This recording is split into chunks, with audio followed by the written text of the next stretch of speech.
I think I pressed button. Did you press button? I think I pressed button. I think it says stop streaming. So I guess we're live, everybody. We're live. Oh shit! I think I may have just killed a player without even realizing it. Why do we even have that button? or just launch them into Brazil. This is no time for Brazil. Anyway, what is up, guys? This is Brownie of the Joy Charge Gamers, charging you with joy with tonight's episode of Pokeception Check. You must have rolled pretty high to find our quiet little stream, and joining us tonight is the ragtag crew as you hopefully know and love them. I'm scared I'm gonna say this, but I'm gonna, you know what?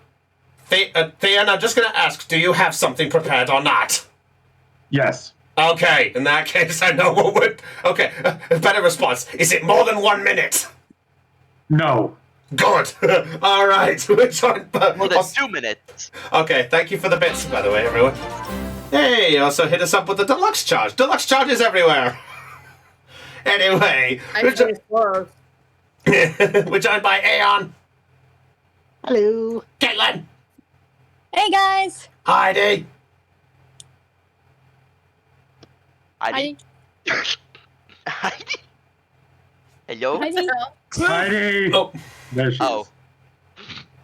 is. Victor, are you still alive? Yes, I'm alive. Continue forward. Okay, she's still alive. I was about to say, it'd be one of those slap down the face moments. Heidi. Oh my god. Okay. Well, No. Continue on. No, we're good. I was joining in with the joke. Yeah, we can hear you, don't worry. Anyway, we're joined by Floof. Baby back ribs, barbecue sauce. Finally, we hear him. I really don't. We're joined by Lena. Everybody. Dal. Hoi, everybody. Night. Hello. And go on, Thin. Oh dear. PewDiePie is having a baby. Oh. What? Oh yeah, PewDiePie is having a baby. Oh yeah. What? Yeah. Yeah, he told me about that. He knew he was gonna do this. Yes. So. Yeah. Oh my gosh. Not everything I say is a meme. Oh. So I would like to pull a massive cap on that. Like I said, not everything I say is a meme. Like, where is Yeah, my cap? he's not I need to wear a always cap mean. now. Just for that. I feel like I'm motherfucking stuck in this duck. It No. makes me want to whack. Oh, should we? Like- I think we're getting sidetracked. I think we're getting sidetracked. Sorry. Yeah. It's let's all get right. Back on track. Thank you. I also appreciate the damn ball reference. Thank you very much. Anywho's and doodles. Anywho, players. I'll be ready to play. Maybe. Yes. Well, that all depends. Is the Dungeon Master ready? No one's asked if I'm ready. Hang on, I need to get dressed. No cards get scattered everywhere. We don't even have our cameras on. That's what do you? No, when I said I'm getting dressed, I'm just dressing this turkey. Oh, okay. Carry on then. Get it? No, it's just like you just see papers get thrown everywhere. just like shred. It's gone. Yeah. No, that's 2 weeks ago.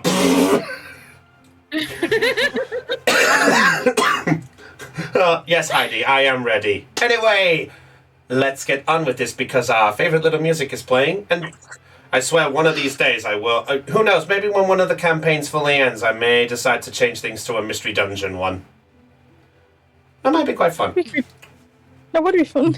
That would be. Anyway, last time on Pokeception Check, Team Unity had made their way to Slateport City with the sort of mixture of different missions, with the one being, of course, to carry on to Moorville to get their gym badge at their next city, but also to take a look at the events of what appeared to be a natural occurrence happening near the power plant near the city. As you all arrived in Slateport, you all diversed into different areas of your interests, with certain other events kicking off. But the main one that stuck out was Kemplar having a run-in with a Vaporeon by the name of Splash Bomb, who was revealed to be belonging to one of the battle frontier that was being built here in the city. You all rescued it up after it was injured with the help of one of the workers of the facility. Gathered your supplies gathered your numbers after Elizabeth had an encounter with the police, as well as Louise getting some information on her past with the help of Rook. During that, you entered inside and found it was taken over by none other than Team Lone Wolf for your first encounter with them. Theon! Yes. You know what I reference! Finally. Yeah, fuck you, bonk! It's because Theon said when I introduced Team Lone Wolf, he went finally at the end of one of the sessions. Oh, But we're the opponent? not now, it's not legendary. Oh. None of them had a legendary. But as you made your way onto, which some of you did not know, but I'm going to spoil the joke anyway, as you entered the battleship. Oh my god! It's not that bad! It's not that bad! It's not bad! Where's my spray bottle? I'm starting to like it more. Let's get them, boys. I might need my spray bottle at this rate. Yes, Del? Is Yeah, yes, Del? we bunk. What did I do? Let's get them, boys. Anyway, Listen! It was perfect timing! Was it? What else was I supposed to do? more box. No! Okay, anyways, as you all had the encounter on the battleship, you had a run-in with this very special surprise, but not of the good kind, as it was revealed that Team Lone Wolf had taken a small little hostage of a certain familiar kind. By that, none other than Holly. Why you gotta call my size? Why you gotta call my size out like that? Fine, I'll say it better next time. But with the situation peaking up, it appeared that some extra help got roped in the form of an Absol by the name of Sia, who had been revealed in this to be the target Team Lone Wolf was keeping Holly under wraps for. As the battle was turning into a bit of a bleak situation, it was then invaded by none other than the battle head as well, or should I say battle heads, in the form of the two captains, Captain Calypso, and I completely forgot what name I had the female one was. Did anyone have the female one? I forgot. Kepler would have saved that to his name, so... Thank you. DM forgot. E4 core. I only typed female companion in my notes. I was like, wait, I forgot to write it. I missed it. Oh, no, I we don't never think he got her even name, said it. apparently. Yeah, I was gonna say I don't think we ever. Yeah, we got never that. got- Oh, fair We enough. never got her name. Well, She's I, mystery lady. I will be fair and I will say that right now. So we had Captain Calypso, who was the head. The girl is, let's see here, get my full notes of this. Yep. Is Captain Catherine Hart. Hart spelled H-A-R-T. That's the one. All right. I'm committing it to Kemplar's memories. Don't That's worry. fair. And after Eating snacks. Heidi. What? Snacks. Oh, shit! Sorry! I'm the bag wrestling. She got so embarrassed just now. I'm sorry, Heidi. It's okay. I'm not dead. Revive. Okay. Anyway, so after a quick reunion and a tying up of beating up the folks, you found that Sia was in a very, very dire situation. And with the help of Captain Calypso, you all rushed to the Pokemon Center, carrying Sia in whatever state you could, running straight to the center in the hopes of saving him. And that was where we left off. So, Team Unity. At this point, all of you, I presume, have rushed out looking after Sia, I presume? Yeah, Yes. yeah. Okay. Yes. Then in that case, I hope I got rid of things. I hope I got rid of things when I did this. I have not had a look at my map. Okay, 1, 2, 3, 4, 5 people are in the Pokemon Center. All right. Oh, let me fix that with some, because some of you are actually hidden. Ah, gotcha. Also, for in the case of Heidi and Tycho, by the way, two Arlens. Whoops. Oh, what?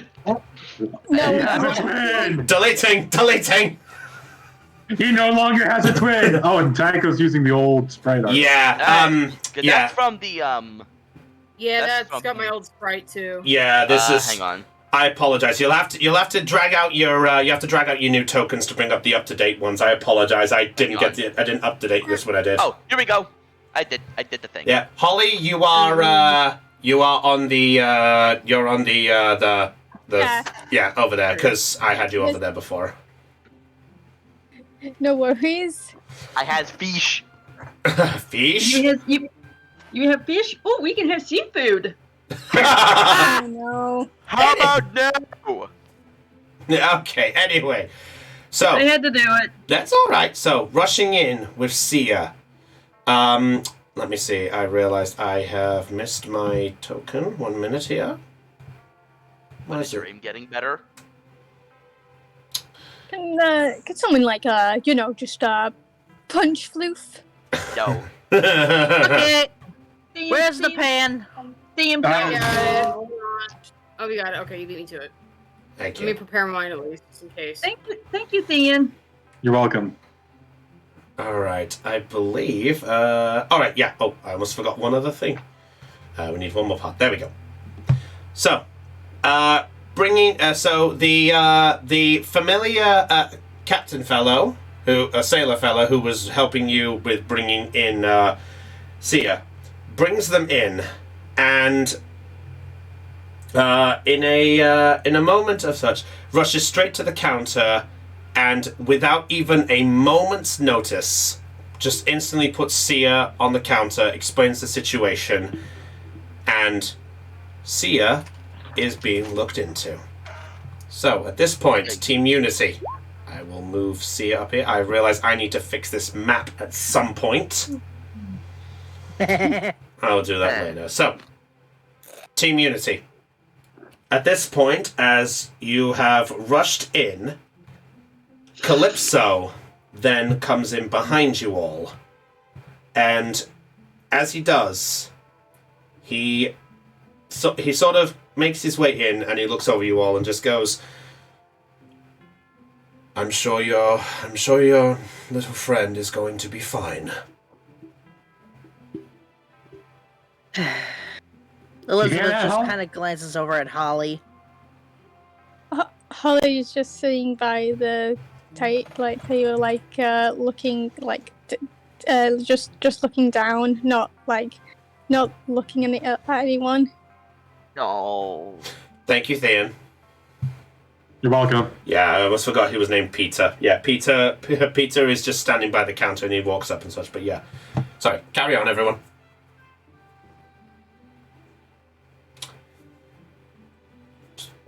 Okay, fair enough. All right, I'll follow ahead then. Sorry, I was distracted by... Someone do something. The silence is I deafening. got it. All right, so Calypso just... Fun is tough, my dude. Who played the ha? I can't see nothing. That was Gotlo. God damn it, Cotlo. Yeah, that was hot. He redeemed. All right, so... Oh, yeah, you guys have used sound alerts. Yeah, we have sound alerts that's now. not- All right, so Calypso does make his way straight over to you, Holly, and just looks over, just goes, so from what I gathered, that you were held captive, were you not? Holly, shyly looks over to him and as she fidgets with her hands really nervously, and almost the memory of it all, of her being captured, she began to shake a little. She then says yes. So, can you tell me what happened? I need to know myself, if that's all right. If you're willing to talk. If you're not, then I'll give you some time and we can talk when you're recovered. No, I can talk. I can. She then takes a deep breath.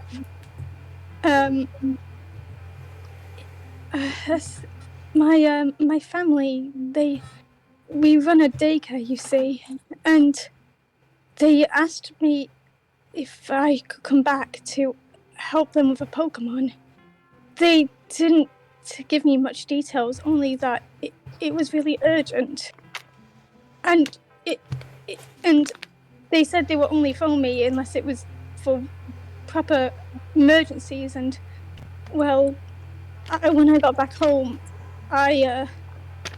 they showed me this Absol. We had no idea where it came from. My parents just said they just found it outside the daycare, and it was hurt. And the only name that it had was Sia. And as I was looking after it, I looked around to see if he belonged to anyone, and everyone just said no one knows where he came from. So I decided to just look after him. So if that's the case, how did you find out what his name was then? He had a tag on his name with a name simply known as Sia. So somebody must have had him at some point. And you're saying he just showed up outside of your place then? Yeah, and with no one around either. He just appeared, and we have no idea how he got hurt either. But he was in real bad shape, really bad shape. Okay. So it's okay. I understand. You should be So lucky that your compatriots were close by, but how did you get roped in with them?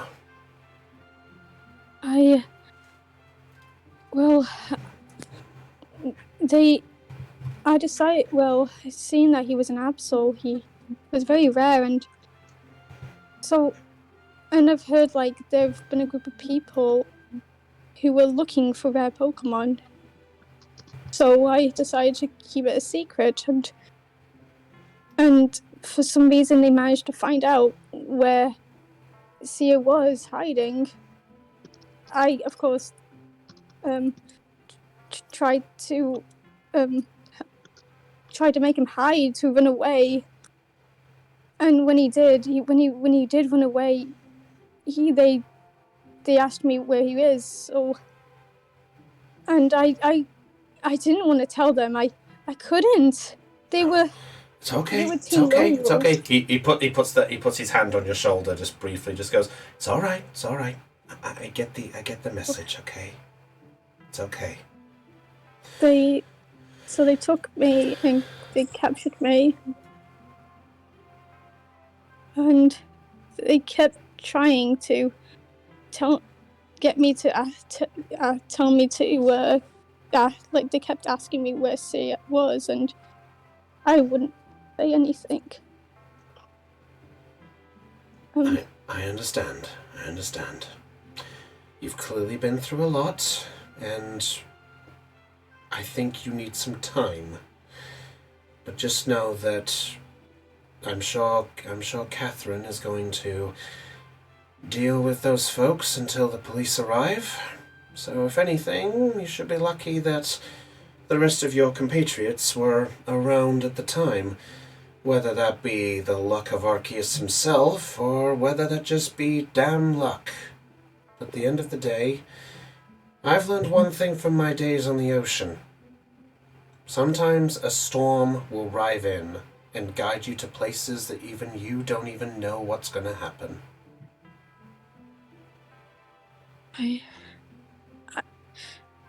I should have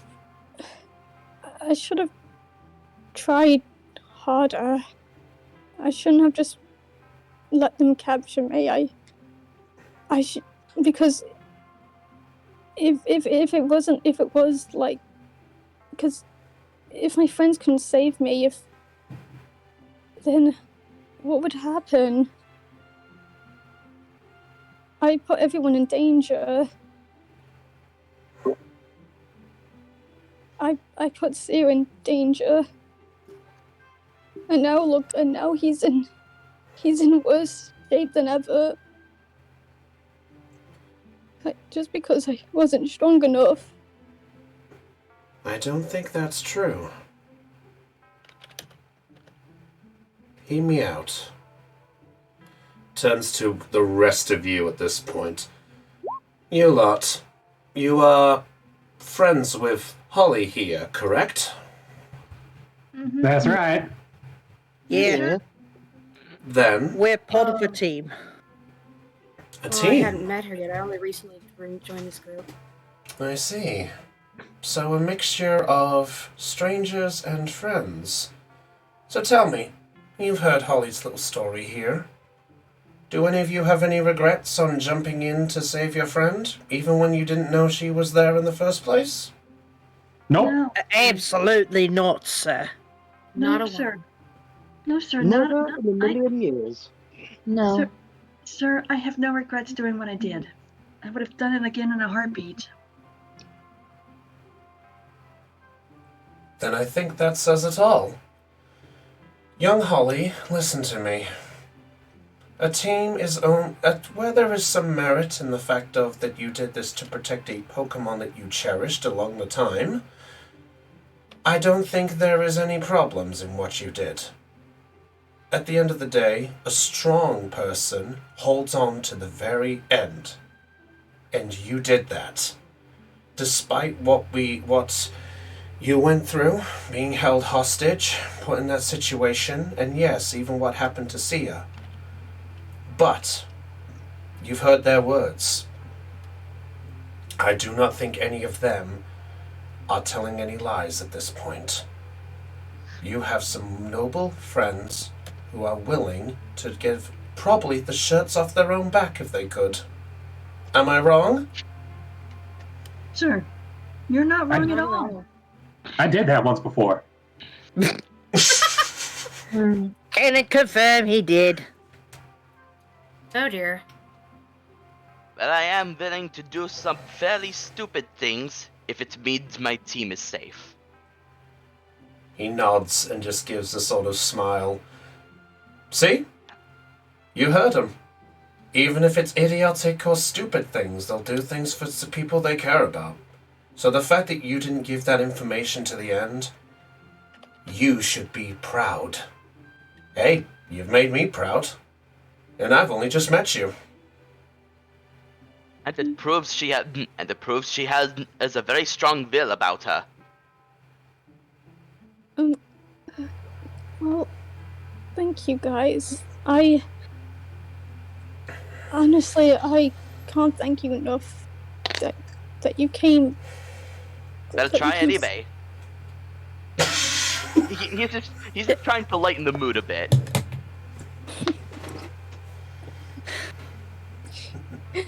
Holly just gives a little laugh. Calypso at that point just smiles with a crossed arm and just goes, well, I should probably make sure that Catherine has dealt with those interlopers before they destroy my ship.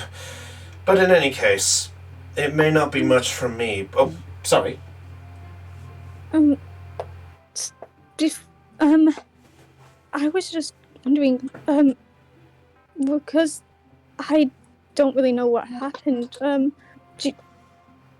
do you know why they were after your ship? Well, as a matter of fact, I actually do. You see, turns to the rest of you all. Before I explain that, do any of you even know exactly who I am? No. You're Captain Peter Calypso, Frontier Brain in Slateport City. Indeed. But do you know of what I was in my former life? Not at all. No. Elizabeth just gives a face palm. Okay. No, sir. And she's gonna just sweat drops. Former life.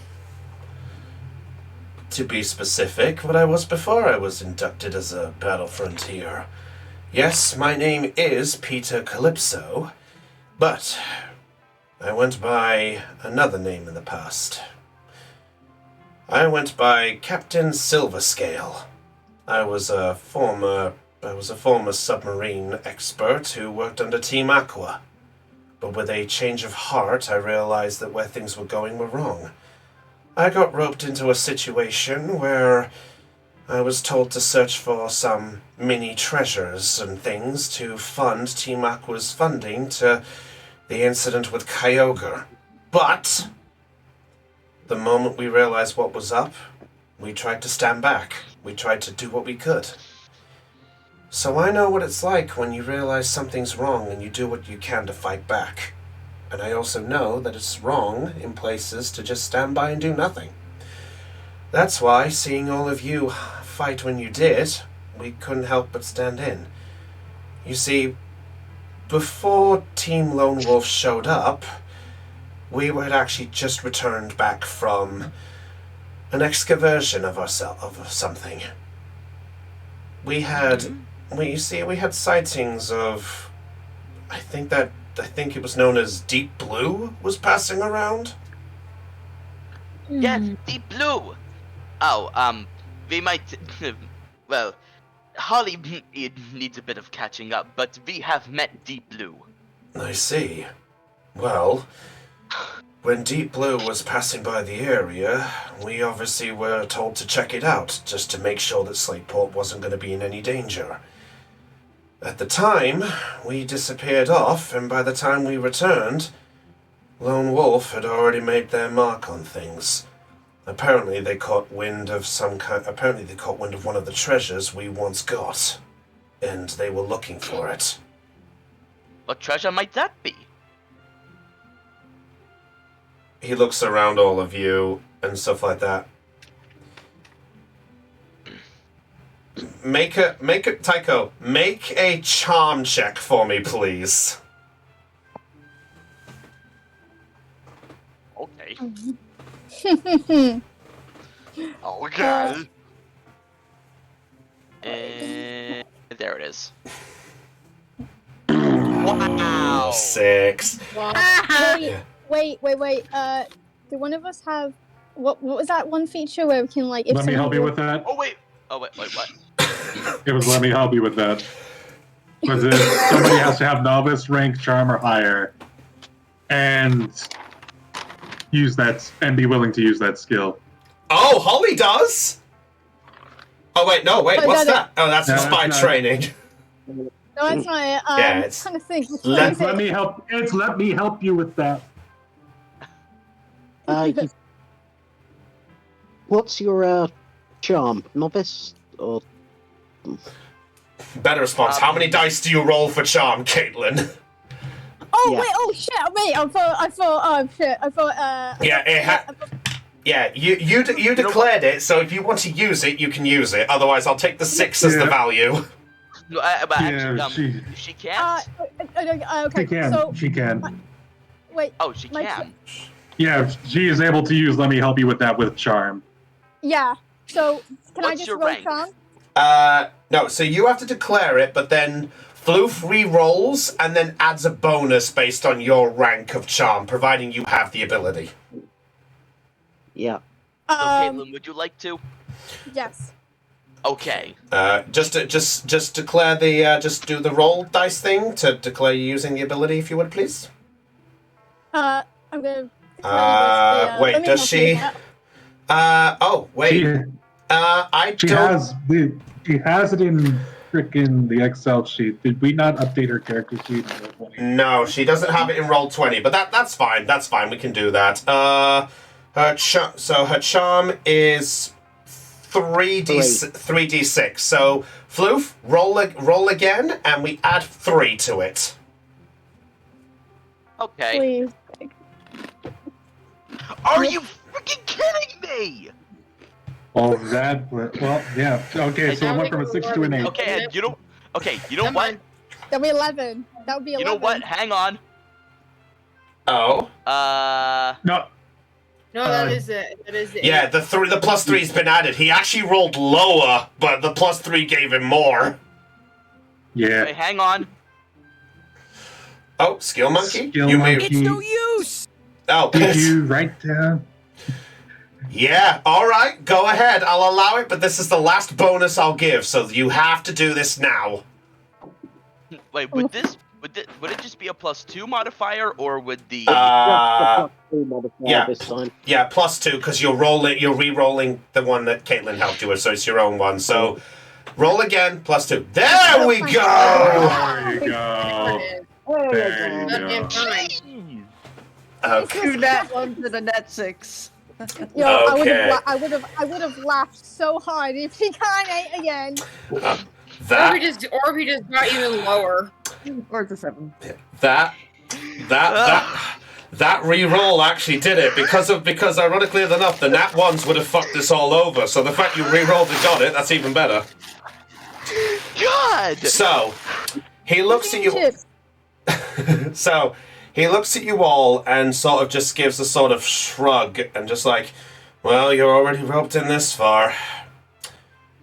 You see, as we trailed ocean bed at one point, we found something at the bottom of the ocean. We found a special orb of some kind. Go on. You see, we believe we found an orb that gives the power to a Giratina. Do any of us know what that is off the top of our head? If anyone, Elise does. if anyone is proficient, if anyone has at least novice in Pokemon education, you may roll a Pokemon education check as long as you're novice or higher in Poke education. My cue. 3 dice or higher, in case you need to know. Ooh, I'm adept. Hang on a second. What crap? Wrong thing. When I... Oh my god. Let's see, let me try it. These Oh rolls. yeah, Caitlin. Yeah. I have Pokemon education at master rank. Okay, I'm adept in Pokemon education. Then roll away. Don't know if it's supposed to be on that. Okay, I roll. 4, 5, 6 out of 8 of us have rolled. That's rare. We got gray rolls. So Lena's the only one to roll that. 7 out of 8 of us You're have rolled. freaking kidding me. It happens. Oh man. All right. Aeon, does Arlen not have that high Pokemon education, or did you just decide not to roll? No, he did. He rolled as Pico. He rolled with Pico's name. Oh, that's why I was confused. No, it rolls off Arlen's sheet, but yeah, my mistake. Yeah. Yeah, slight drawback to having access to everyone's sheet. I have a plethora of bloody names I can message us. I should have just not rolled. Don't worry, it's fine. All right, so. Better is, try and not. So. For those that got 15 or higher, we'll get this information. Mm-hmm. You do know that the item in question is the Griseus orb, and is known that if Giratina has that, it would transform. Who's playing Cynthia's music? God damn it, God! But there's no dodge But music. It's from Twitch. It's because of the redemptions. Ka keeps redeeming. Yes. Oh. Okay. So, so you know that this is the Pokemon, that this is the item that, if held by a Giratina, will transform Giratina into its alternative form that is passed down as the origin form. And alright. But you know what strikes me as odd? Why that orb of all things would be down on the seabed? Beats me. Holly then speaks up why do they want that orb? I mean, maybe unless they're thinking of selling it, but No. other than that, I don't know what else they could do with it. Well, your guess is as good as mine on that one. But well, we found it, and we took it back to our ship. Then, when we got the call out about Deep Blue, we then came back, and when we found that there was some signs of ransacking, we decided to go back and check. Fortunately, they did not get their hands on it. They didn't make it as far as the ship, after all, so guess they chose to search that and think we'd hide it there. Oh, that's good to hear. To be honest, we normally use that orb for what we were planning to do for the battle facility, but, I guess it works as well. But, in any case, I still can't thank you enough for what you did. Not just for keeping the orb safe, but for preventing any worse situations from occurring. So for that, you have my captain's approval.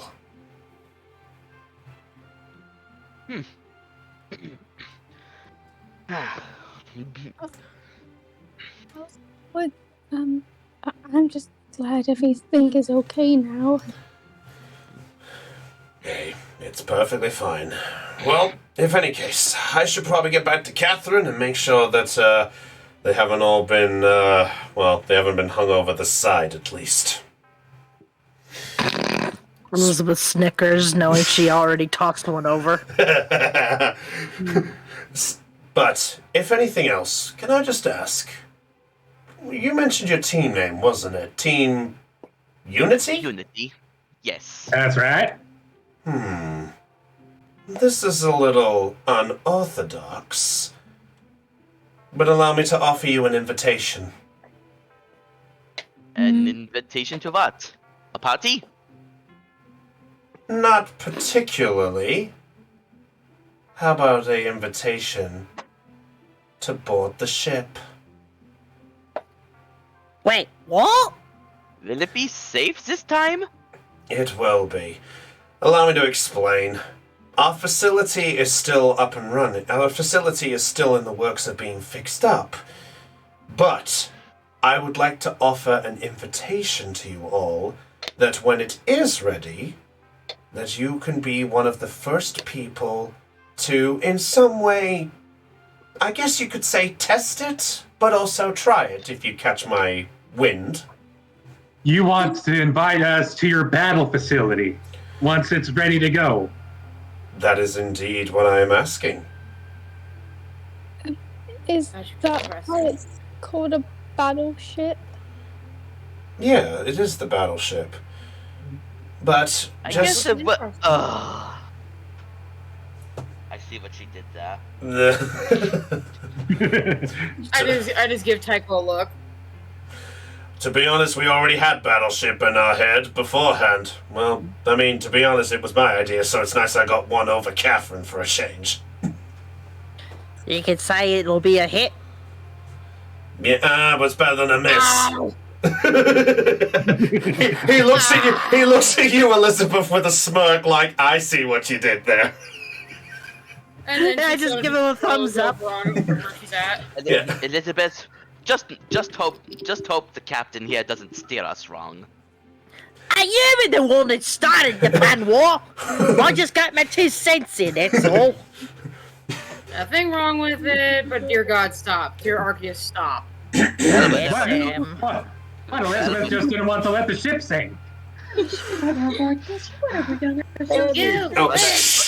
What was that, Lena? Anyway.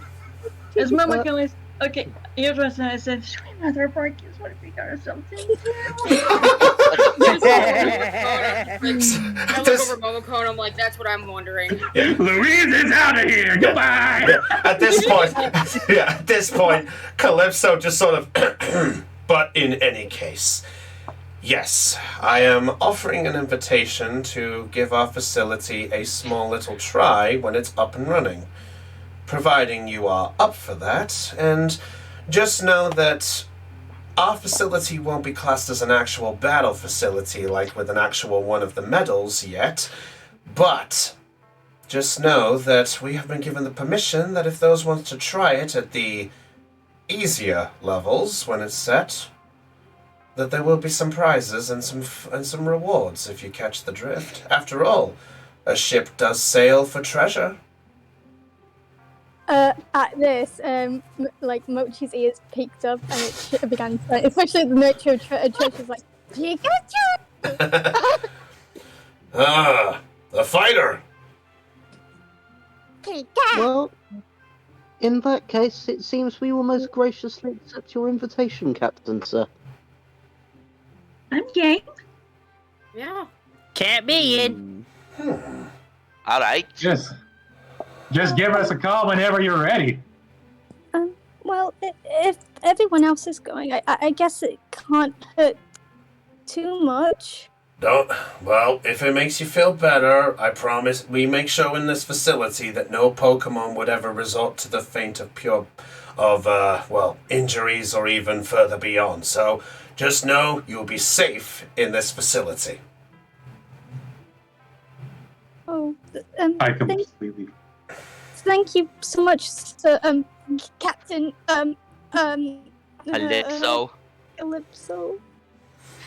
Like, she was began stumbling because she wasn't sure what to call him, like, Captain. Just call me Captain. I'm fine with that. That's what we agreed for the head. Now, in any case, I hope you don't mind, but I should probably go and make sure things are all right. And at this point, he looks over, just goes, so, who out of you do I leave my number with? I'd be more than happy to take the details, sir. Ah. Momoko raises her hand as well. I would be happy to have it. Ditto. And not the Pokemon. He just looks at you with a smirk like clever. I just point to Kempler. Momoko hearing Tycho just lets out a little sweat drop. He just sort of saying, really? So Calypso just sort of smiles and just goes, well, I understand that. Let's tell you what, I'll get it from the three of you. So at this point, Arlen, Momoko, and Kemplar, because Louise pointed that out. In fact, you know what? Those who want it, you can actually have his number on your gear. So if anybody wants it, you have Calypso's number saved on your Poke Gears, or in Shixona if she wants it on the X Transceiver, Cross Transceiver, whatever naming it. Potato. Cross Transceiver. Thank you. It's I cross. made a note. Yeah. Kemplar now has a note. He has the number of the cat. That's fair. Louise has no intention to save the number. No, fair enough. Alright, so he just looks and just goes, thank you. Now then, it'll be a while before it's kicked off, but whatever you guys are wishing to do at this point, have some time. I'll let you know when it's all prepped up, and we'll make sure we save a slot. Do you have a rough time frame on when everything will be ready?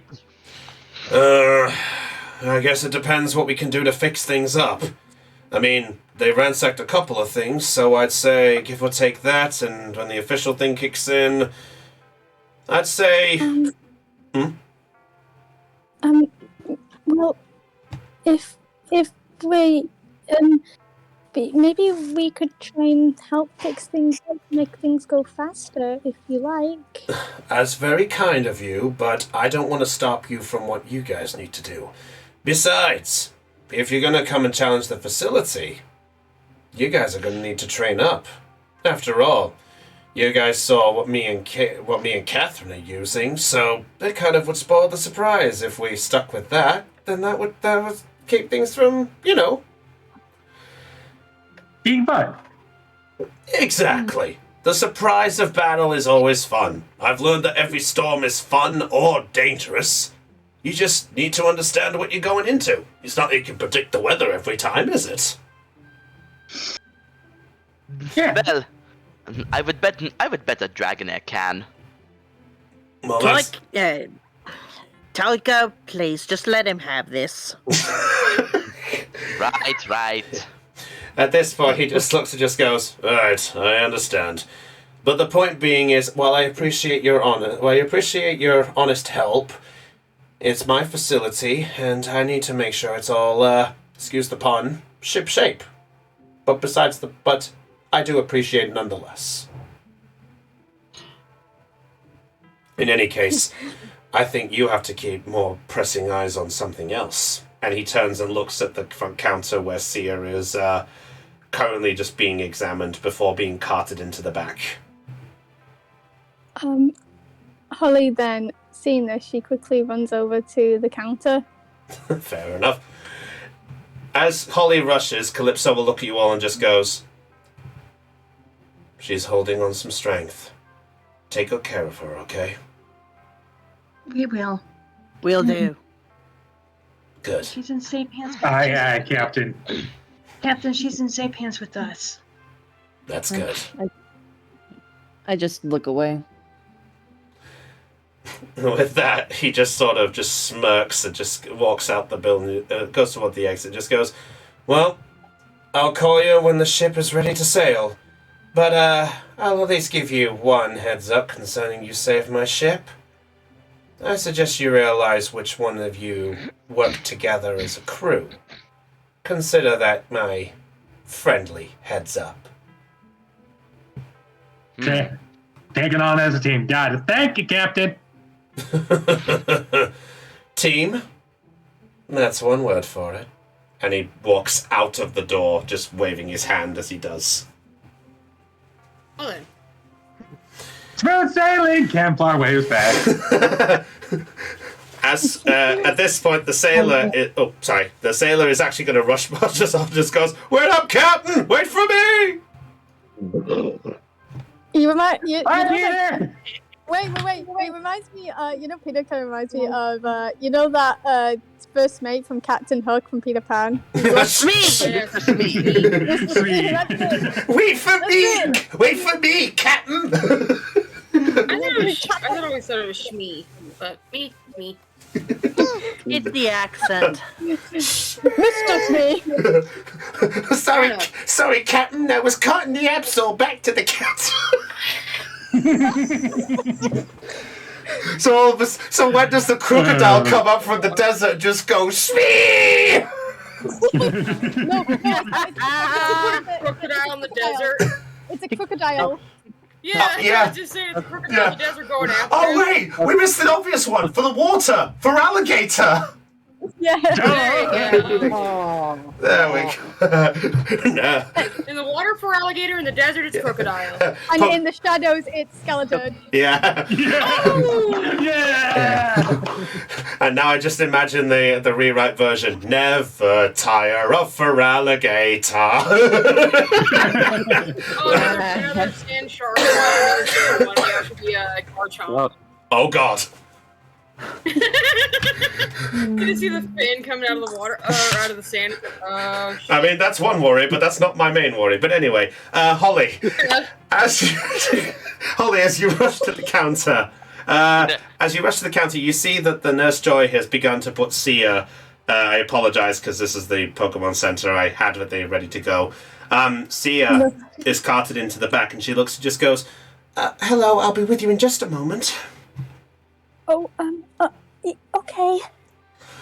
And with that, Sia is carted into the back, and the doors shut behind, and above it you just see a boom as a red light appears with the sight of a syringe. It appears that some examination is being looked at. Anime, Oh. the anime doors. Oh, okay. Louise, what are you doing over there? Sorry. She's just going to be looking at the map on the wall. Okay. We'll get to that in just a moment then. Alright, I need to get the right music on for this moment. Sorry, my apologies. Oh, is this another encounter? No need to apologize. Let's see, I think is this the music? It's only fine. There we go. This was the sad song. Yeah, sorry, I should have had this playing earlier, I'm sorry. Ah. Let's see, is this the one I'm looking at? Nope, that's a different one. Never mind. that was probably a battle theme from how it started. No, that was actually ready for later. Not gonna lie. Got it. There we go. I'm sorry, what? Sounds like Nothing. Oh. Nothing. Liquor. Anyways, so at this point, the time is yours. So Team Unity, what do you wish to do? I think Elizabeth is gonna go over and go stand with Holly, make sure that she's okay. Yeah, Momoko's gonna do the same thing. Okay. Holly essentially has like two moms. Oh. We have stern mom and kind mom. Yeah. so. I would consider myself more of a big sister figure, but okay. Yeah. I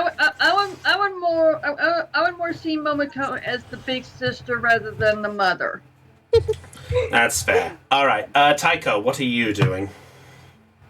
Going over to where the books are and just take a read with Susie. Fair enough. So Louise is still looking at the map.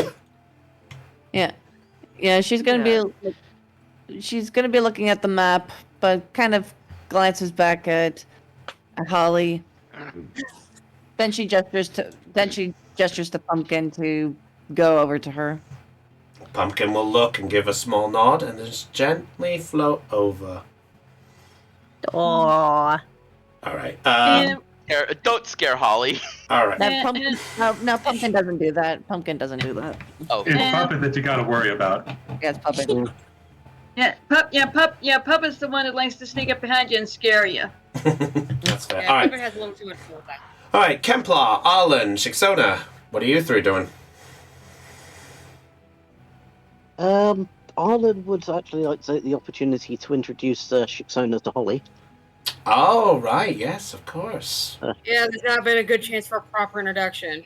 Yeah, and while that's going on, Momoko's gonna let Blossom out of her Pokeball for some fresh air. Okay, that's fine. So, okay, before we get to the introduction part here, Kemplar, what are you doing, just so we know for that? Templar's gonna go sit over here and think about the next move. Okay, fair enough. All right, so, Holly, as you are being comforted by Elizabeth, Momoko, and now you see the sight of a Phantom just gently floating over to you at this point, you then see Arlen, and Shixona just sort of looking over at the direction for a brief moment. Arlen, are you taking Shixona to there, or are you just staying back and talking? What are you guys doing for the introduction? I will take Shixona over to Holly. Yeah, that's fair. Okay. He's a true gentleman. Snivy might as well come with as well because she's holding Pico. Oh yeah, that's right. I did notice that. Oh. She's just gently swaying him back and forth, and she'll keep that momentum going. That is fair. All right, so Holly, as you're being comforted by the others, you watch and you see that Arlen is approaching with Shiksona, just ever so not rushing straight over, but just sort of just coming over to you. Hi. Holly turns around after she gave Pumpkin a little pat on the head, before turning over to Shinsona. Oh, hi. I don't think we've met. No, I was only recently brought into the group by random circumstances that will probably be told later. So. Oh, But- I think I've missed quite a bit. Yeah. I think Arlen was trying to speak too. Yeah, Holly, this is Shiksona. She's been travelling with us for quite a few days now. Shiksona, this is Holly. She was travelling with us before you joined the team, and then had to go home. She's one of the original members of our team. Nice to meet you. Nice to meet you too. Thank you so much for helping my friends. It's a pleasure. They're great. I look down at Snivy, who's just still gently swaying Pico. Snivy! Snivy's really taking a liking to Pico here. Look, the Absol just poofed over there. Yeah, I forgot to make the Absol disappear when it got into the back. Oh, okay. Mochi then walks over to Snivy and Pico and gives a little nuzzle to Pico. Oh. Like little boop on the nose before looking down at Snivy and giving a little wave. Pico. I have a thing to say about the Absol not being gone after it went back. Go on. Magic. Magic. Ooh. Magic. I like your funny words, Magic Man. Magic. Son of a. This. Now let's go back to playing with our dinosaurs.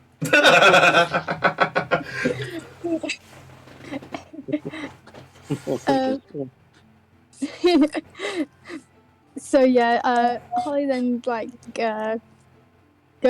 back to looking at the floor nervously, since she's still is never good when it comes to meeting new people. So I'm so sorry about everything, for causing all this. Shiksona waves a dismissive hand. It's not like it was your fault. Don't be sorry. Honestly, what are friends for if not to help you out? Momoko then places her hand on Holly's shoulder. It's okay. It's okay. I have to ask though, how did you guys know that Team Lone Wolf were at the ship?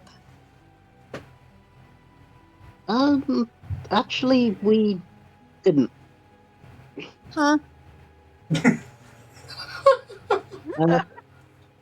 Well, all I know is Kemplar called and said that the facility was under attack and to get there, so...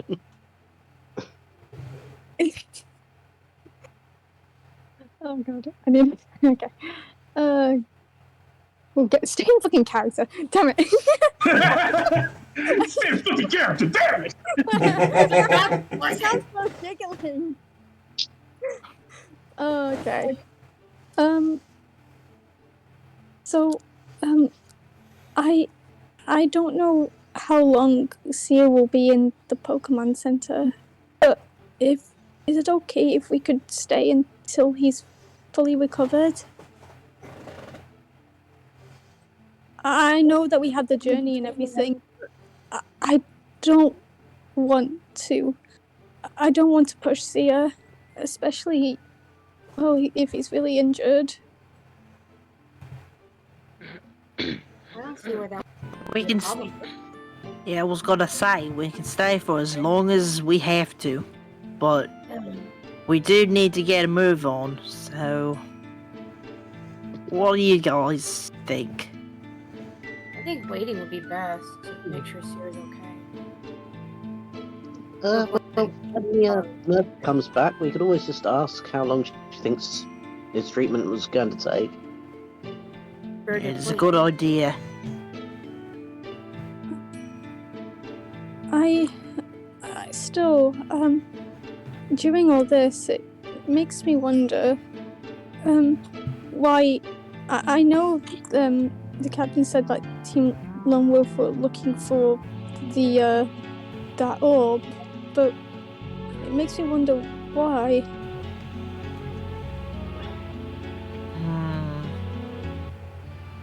Well, since you've gone, we've run in.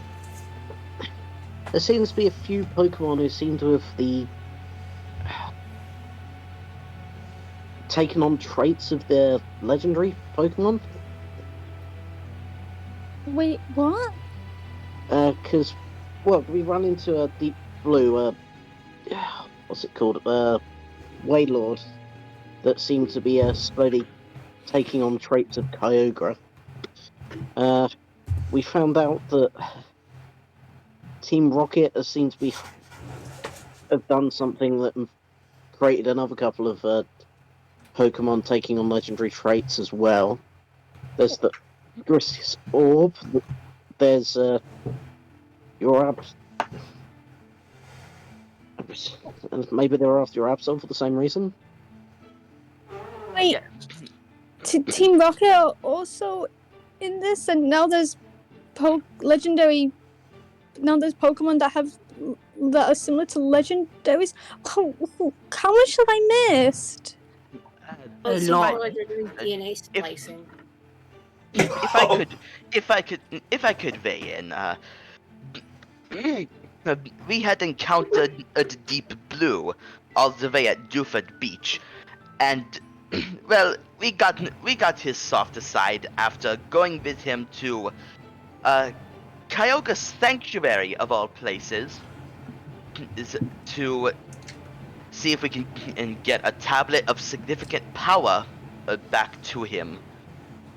And, well, after the first time we failed to get that tablet, we went all the way to an island.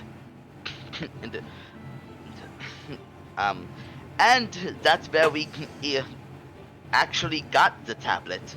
And that is where we found the, that genetic manipulation research of theirs. I never thought science could go too far. You know what? Maybe we should take this somewhere a little more private. Agreed.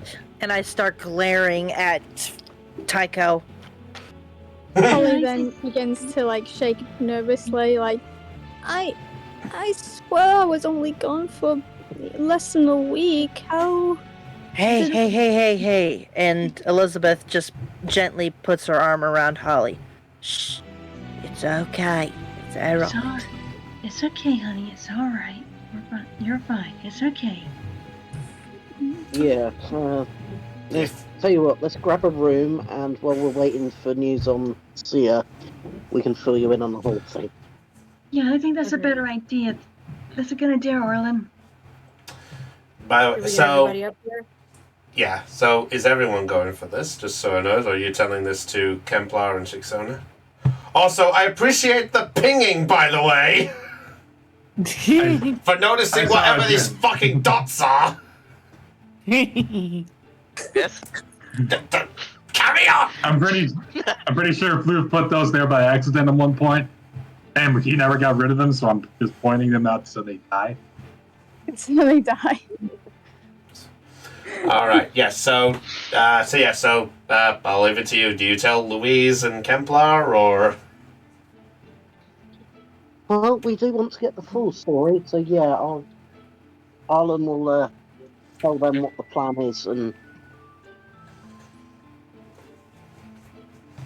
we can all fill Holly in.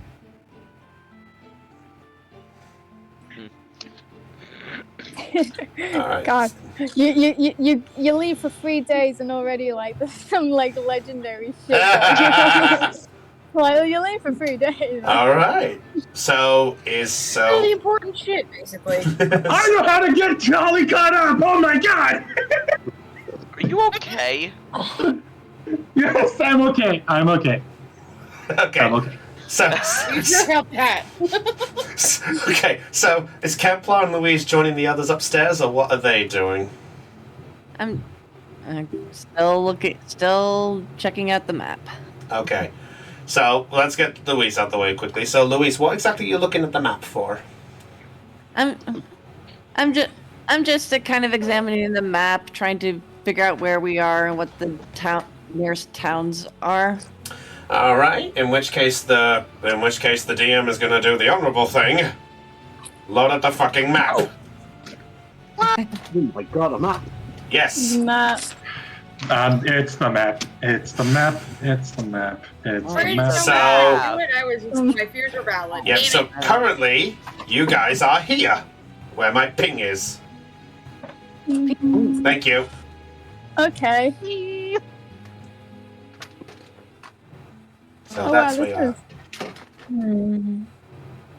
you are. So north of where we are is Route 110. South of where we are is Route 109. East of where we are is 134. The SS title is a ship. We don't worry about that. Thank you. And where the H is, by the way, the H is Morville City. Ooh. Okay. Yep. Yep. So if we were to continue along this path, we must travel north. Oh, wait, where are we? You guys are We are down. Right over Okay, here. I see. I see. Okay. All So right. in order, if we wish to continue along this path, we must travel north through Route 110, pass by the bridge where the guy and the bee barrel were building, and make our way to Morville City, where the next dim challenge awaits. All right, guys. Can I ask a favor of someone? What's up? Can someone please slap some sense into him? No. Yes, I can do that. It doesn't All right. work. I've tried. Okay. Okay. So, Hey, Thean. Yes, can I help you? How does that help? Oh! all How right. does that help? Now I've got a red mark on my butt, and it doesn't help at all. I was aiming for the. Oh God! I was aiming for the Wrong face. cheat! Wrong cheat, Heidi! Guys, I'm sorry. Wait, Anyways, Yeah, so I'm drawing the route that you guys have taken so far. So this is the route that you guys have taken thus far. That red line is the route you've taken. all right. Okay. Okay. So we Okay, started where G is, which is where Little Root was, and then it was up. You did a little. Actually, no, I realized you went up to the first part of 103 where the builder guy was. Then you came down, went left. You were on your way to bloody hell, Petalburg. That's Petalburg. Thank you. So you did Petalburg. You did the gym there. That was the first one. You had the encounter with the collector down there. You went up. That's Rustboro where M is. That was where you did the rock gym leader. That was also where you parted ways from Holly, the rest of Team Tough Prism. That was where you had the encounter with Roger. That was where Hannah joined you guys. Lena then joined. Then you had Momoko join you as you came south, as you were heading to Dewford for the gym battle. But then you also did Arlen's fashion show. Then that was the Deep Blue incident. Then it was back there, did your gym battle, I believe, and then it was parting from Hannah, and then it was on to the east part, and then we are here. All right. Also, I don't appreciate the doodles, but I do appreciate the smiley face. Now I say to that, Ole. Oh. Oh, Yeah, they are out of here. Goodbye. All right. Anyway, guys. Yes. Going back to the center. We have fun. Right, I know it. I know. Okay. But I didn't do I, I just wrote in one shot here. Yeah. Go ahead, Del. you know what? And No, Del, you go ahead. know, Go ahead. I'll just work. Go ahead, Del. Oh, all right, all right. So while Louise is looking at the map, she traces her finger along the route to Mauville, and then sees and then looks further on the map until her finger lands on Lily Cove.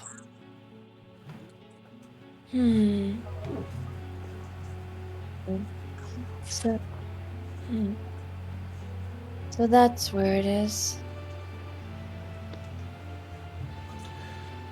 And then after that, I just walk off. Okay.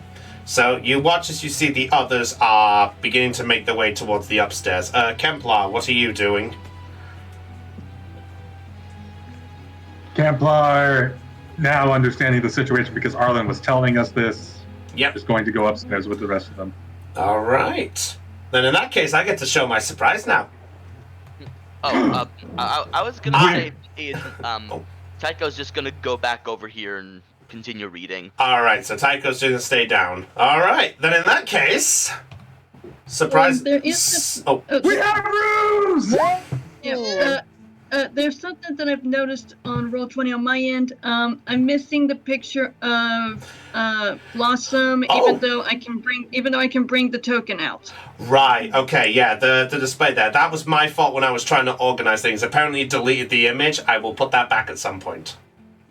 Okay, thank you, because it looks kind of weird. Even though I can bring the token out and the token comes out okay, I just wanted to let you know about that. No worries. I did notice. I just completely forgot. So yes. So you guys are now coming up from this side. Yes, Brownie has been working on this. Remember when I said that I did something for an hour last night when I came home from work? It was this. It was this. Organizing the entire fucking layout and getting the numbers right. Well, I can tell you. Well, I have something to say in response to this. Go ahead. You, my friend, have worked magic. All right. Gathering? I appreciate that. No, bonk. Can I make a joke? No. What did he He what did said, Flip say? You said magic. He said the gathering. Oh, don't please whack him. No He need. I he got an already idea. did. Yeah, I got an idea. Anyway, carrying onwards. So, as you all head upstairs, it's all right. So you all head upstairs and you see this a different sort of layout, sort of one. By the way, this is what I'm going to be using for the bedrooms, unfortunately, for the upstairs all the time. So I apologize if it's not the same layout. If it's the same layout every time, as a heads up. Yeah, it's okay. It's like every Pokemon game. Yeah. So. As you head upstairs, I will say that at this point, all of the rooms are free. So if you all want to huddle in one room and do your talk for a bit, you are welcome to do so. Okay, Sure. somebody pick a room. This is where we get to play musical bedrooms. Oh boy! God, here we go. I guess. Oh. I knew. I think. Well, Go ahead. clearly coming from privilege, I get the fancy bed. I'd like to point out that hey, as you enter the room, you actually realise that that's not just the fancy bed; that is the double bed. Yes, that's the size I have at home. What's so wrong about this room? I don't know. No wonder he wanted that one. Yeah. Okay, so. That's the same size at home. I don't understand the problem. Yeah. It's like. Okay. He's like, this reminds me of my home. So are you all conversing in one room to do this talk, by the way? Yeah, we might have to. So, this room. Yeah. Yeah, I do apologize on the. I do apologize on the size of the room in all of this. By the way, I really do. Let me go grab Blossom. Yeah, there's Pico. There she is. There we go. Thank you. All right, so Tycho. So just confirming, Tycho and Louise are downstairs doing their own thing. Yeah. Yep. Okay, that's fine. All right, go ahead. So at this point, you enter the room and you see it's not the biggest style room, but at least it's big enough for all of you to at least accommodate for the group that you've gone in with. And you see a sort of smart-looking double bed with a nice little firepot to the side. It looks like it's just like a nice sort of decoration and minuscule type of room. So there's not much in the form of furniture besides that, and obviously a window to look out. But that is the best that you have in there for you. So at this point, you go in, and the door is locked up. Yes? Oh wait, Holly was just gonna say, Olin, you made sure no one has this room already, right? We're not. Of course. Oh, okay. Because it would be really awkward if we accidentally got someone else's room. Valid point. Yeah, that's a good point. Pico just makes itself comfortable on a pillow. Yes. It's you know what that says to me? What's that? You know what that says? It says to me, Pico saying, Mine. Mine.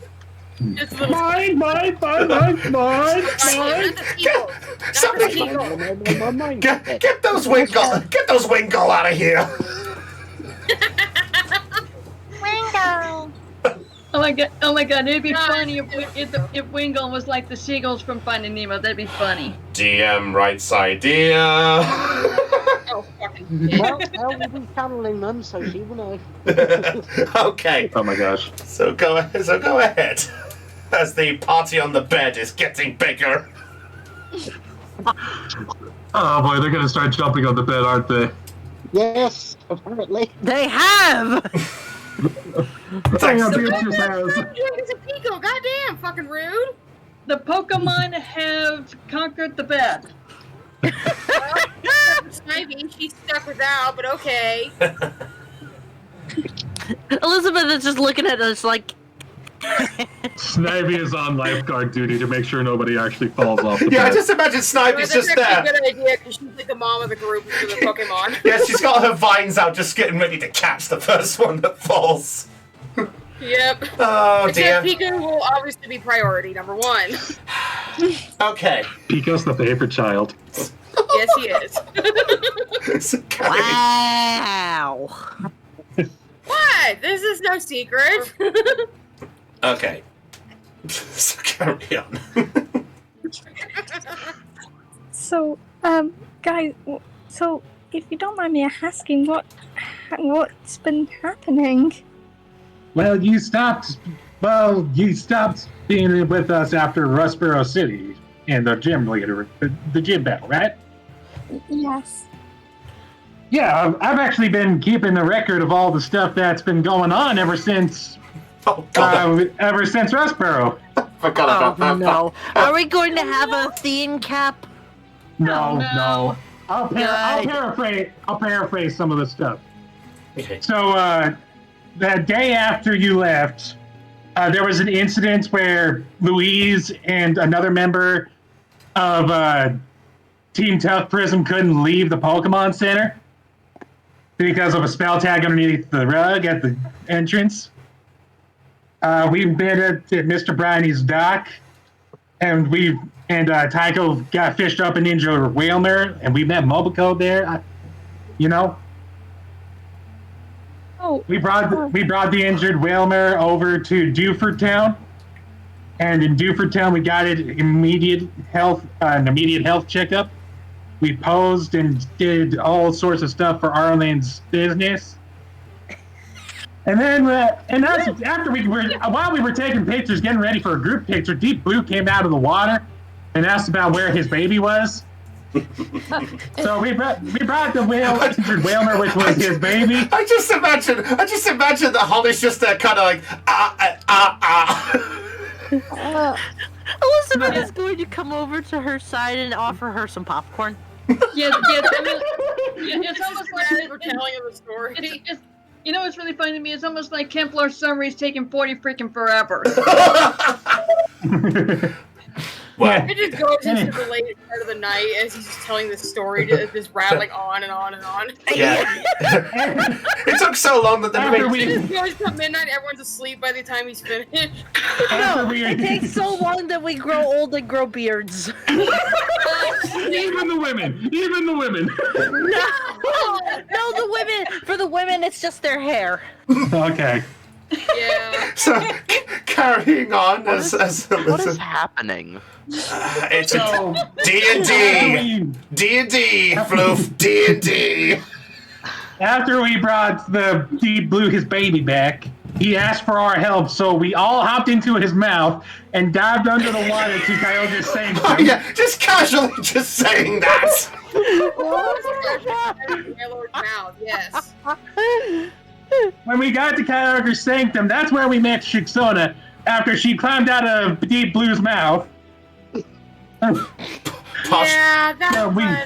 I was diving for pearls with Oshawott, and yeah, he got mad. Just for clarity, by the way, Well- she didn't climb out; she got coughed out. He spat me Alright. out. Yeah. Thank you for that. She got after Deep Blue coughed her out. Deep Blue pretty much coughed her up. Yeah, Momoko was there for that one. I We put moved my for- notes to memory. And once we got close to the heart of the sanctum, we met Rook Garcia, who is like the chief officer of Slateport City. And we helped him out with a whole ordeal with Team Rocket trying to do all sorts of mean stuff and kidnap some Pokemon along the way. Once that was done, we learned that that one of the Team Rocket admins that were there was doing it because her brother was in danger.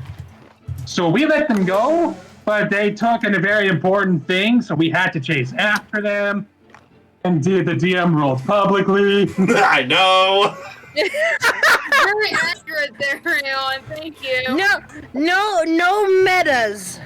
This isn't mattering. I'm actually saying while the story is going on, the bouncing one, on this whole thing, Blossom accidentally jumps onto the pillow and sends Pico flying. So I would like, yes, I'd like Snivy to roll an acrobatics check. I had to have Snivy roll an acrobatics. Is that correct? Jen? Oh, I see. Oh, okay. Yes. Yes. I Okay, saw the roll. Alright, Snivy, please catch. Oh god. No! Is that a failure? Yeah, so Pico gets sent flying through the air, and just as it almost flies into Kemplar's face, grabs with the vine whip and just nurtures it. Okay, so it's a success. Good. Yes, it's just a Oh, thank success. I was gonna scream. I was like, no! Okay. Glad to know. Nice That's pants, how I but get back my rogue Pico, essentially. what? Your sniper's nickname was what again? Huh? Oh, there's no nickname. Nice pants, Snivy. Snivy! Anyhow, so we chased after Team Rocket to Rimshore Island and entered the Rimshaw Institute there. That's when we found all this research that was done by the previous team there and how they were splicing some Pokemon DNA together to make half normal, half legendary Pokemon. And that's when we found a big bad from Team Rocket who tried to freeze us in there. Don't worry, we got out just fine. Nobody was hurt. I just imagine that bit with you bringing that up. It's like that bloody scene from Ice Age 2. He grabbed hold and he nearly swallowed me. Did you die? Yes, but no. No. He said, he's like, oh, did you die? Sadly, yes, but I lived. That's it. That's the phrase. What was that? Buck, wasn't it? We got out of there. We retrieved the artifact that Deep Blue was missing. He dropped us all off at Dewford Town. The Team Rocket people that we let go the first time around started turning over a new leaf immediately after. And that was it for that day. That was a long day. Now that I say all that out loud. Fuck you. Fuck you. No offense, Chris. None taken. Yeah. It's a fourth wall break much. Yeah. So that's just Holly just hearing after the first day, just hearing that. And is the second day that much eventful? Oh. No, we didn't. No, we didn't leave Duford Island that day. Okay. So after we woke up the next day, we went and took on Brawley at Duford Gym. We got the gym badge. It took a lot of effort, though. Okay, that sounds like the least craziest thing that has happened. Come on. That happened in the first half of the day. Oh no. There's more! We met the Mobile City gym leader. His name was Tide, and he wanted to know more about Deep Blue and how we met him. And he told us about a whirlpool that started up on Route 110 up north of here. And how his existence makes the trip to the power plant across the water more difficult. The girls went out onto the beach up north of Duford when a fog rolled in. I tried to go out to get them back to shore, but then I saw a very, very injured Fion wash up on me. I rushed the Fion to the Pokemon Center. It did not make it. Oh no. It died due to a curse placed on it by another Pokemon called Delmies. Delmies. Wait. Delmies. Delmise. It's Well, Delmise! It's either, you could pronounce it either way. Yeah. Carrying Either on. way. On the Fion's body was a mark that implied that a curse was placed upon it. And it just so happened that Louise, Shixona, and Shixona's Oshawott also had that mark. So we needed to talk to the Delmies to get rid of this curse. And the Delmies possessed Louise. Huh? So it took us a bit. Me and a few others had to fight our way to the part where Louise and Shixona and Oshawott and Hannah were all at, just so we could try and help them out. Thankfully, though, the Delmies lifted the curse off of everybody that was afflicted, and then went back into the water. And that was pretty much what happened on that day. Okay. I'm gonna take a wild guess. Does Day 3 have any wacky shenanigans like that involves mythical legendaries? Does it involve Arceus? Did you meet Arceus? Oh, No. you're adorable. But no. Actually, no. You're We're gonna protect this girl with her life. actually no. You were actually there for day 3. You already know what happened for most of it. Okay, Did we beat God? Yeah. Sadly, yes. But we lived. Did you meet Arceus in the morning and he just came down and said, "Hey, yo, do you want this cool phone Holly? that you got from the future?" Holly, I would actually like you this point. I have to say it. I'm sorry. Holly, I would like you to make a focus check. Just to see if you can keep your head after all of this.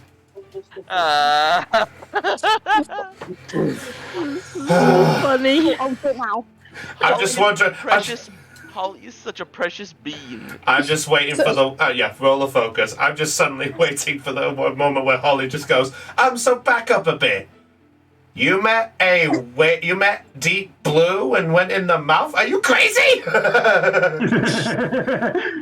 Just like she's still recovering from the idea of you lot just jumping into a random Pokemon mouth and going to a sanctuary of a fucking legendary. Nope, 4. At this point, Holly, You feel that your head is slowly beginning to ache from all of this info dump. Wait, Anyway. that failed? That is a big failure, so Holly is actually beginning to grow tired. Okay, so before I roll, let me help you with that. Does anybody else have a better focus stat other than novice? That's in the room. That's in the room, yeah. Negatory, mine is untrained. Wait, do I have? Wait, I might have made a fuck up. What was one of my edges? I think one of them was where. Aeon! You may use your Pokemon education skill instead of charm, fearless, intimidation. That's what he put in chat. No, I think that's only a. Let's see. So tempted to roll for Gaio and claim we did meet Aki.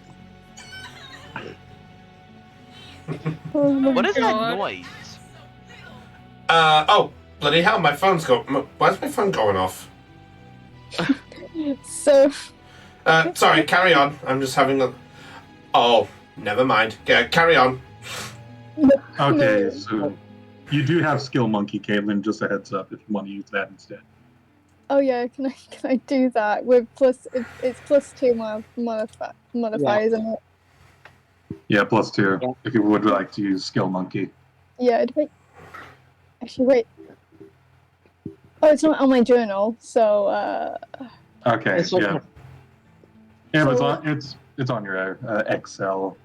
Yeah. Sheet. Yeah, So, I can yeah, say I just- you're using it if that's fine. Don't worry about it. Rolling on the focus +2. What did I get? So Say you you rolled the same roll again. Then we add Oh, 2 to this one because you didn't add 2 last time. So your total would be 6. Is that still a failure, Chris? Okay, let me look. Okay, let me look at focus. Wait, what number have we got? Sorry? 6. He's got a 6. 6. Yeah, I'd say that's still kind of a failure. So even though it doesn't hurt as much, you are beginning to feel a little overloaded from all of this. Okay, so it's still a failure. So let me help you with that. Still applicable if we want to do it. But do we want to, though? Do we want to let her absorb all this information that Kemplar's spitting out, or do we want her to have a headache? The question is this would all the stuff that Kemplar told her be TMI? Like, as in too much information to process? Yes, Yeah. it would be. Yes, it would be. And would it also be a thing where Campfire would notice that she's getting overwhelmed?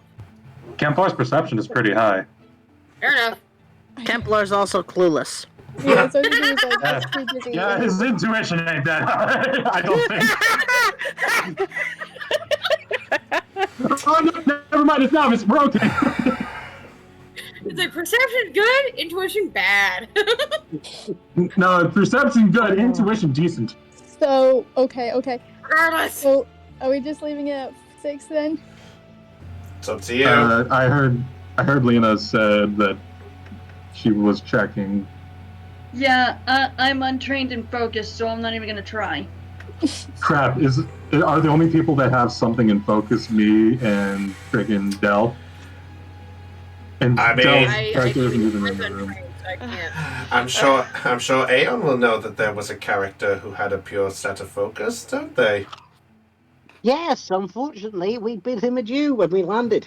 Yes, you did, motherfuckers. 66 on focus on Jackal, motherfuckers. Regretting that one. Okay, Kemplar will use a let me help you with that. All right, Yes. Caitlin, roll again and add 3. Yeah, 3. All right, roll again and add 3, Caitlin. That was the first let me help you with that for the day. All right. So 8 that time. 8. Okay.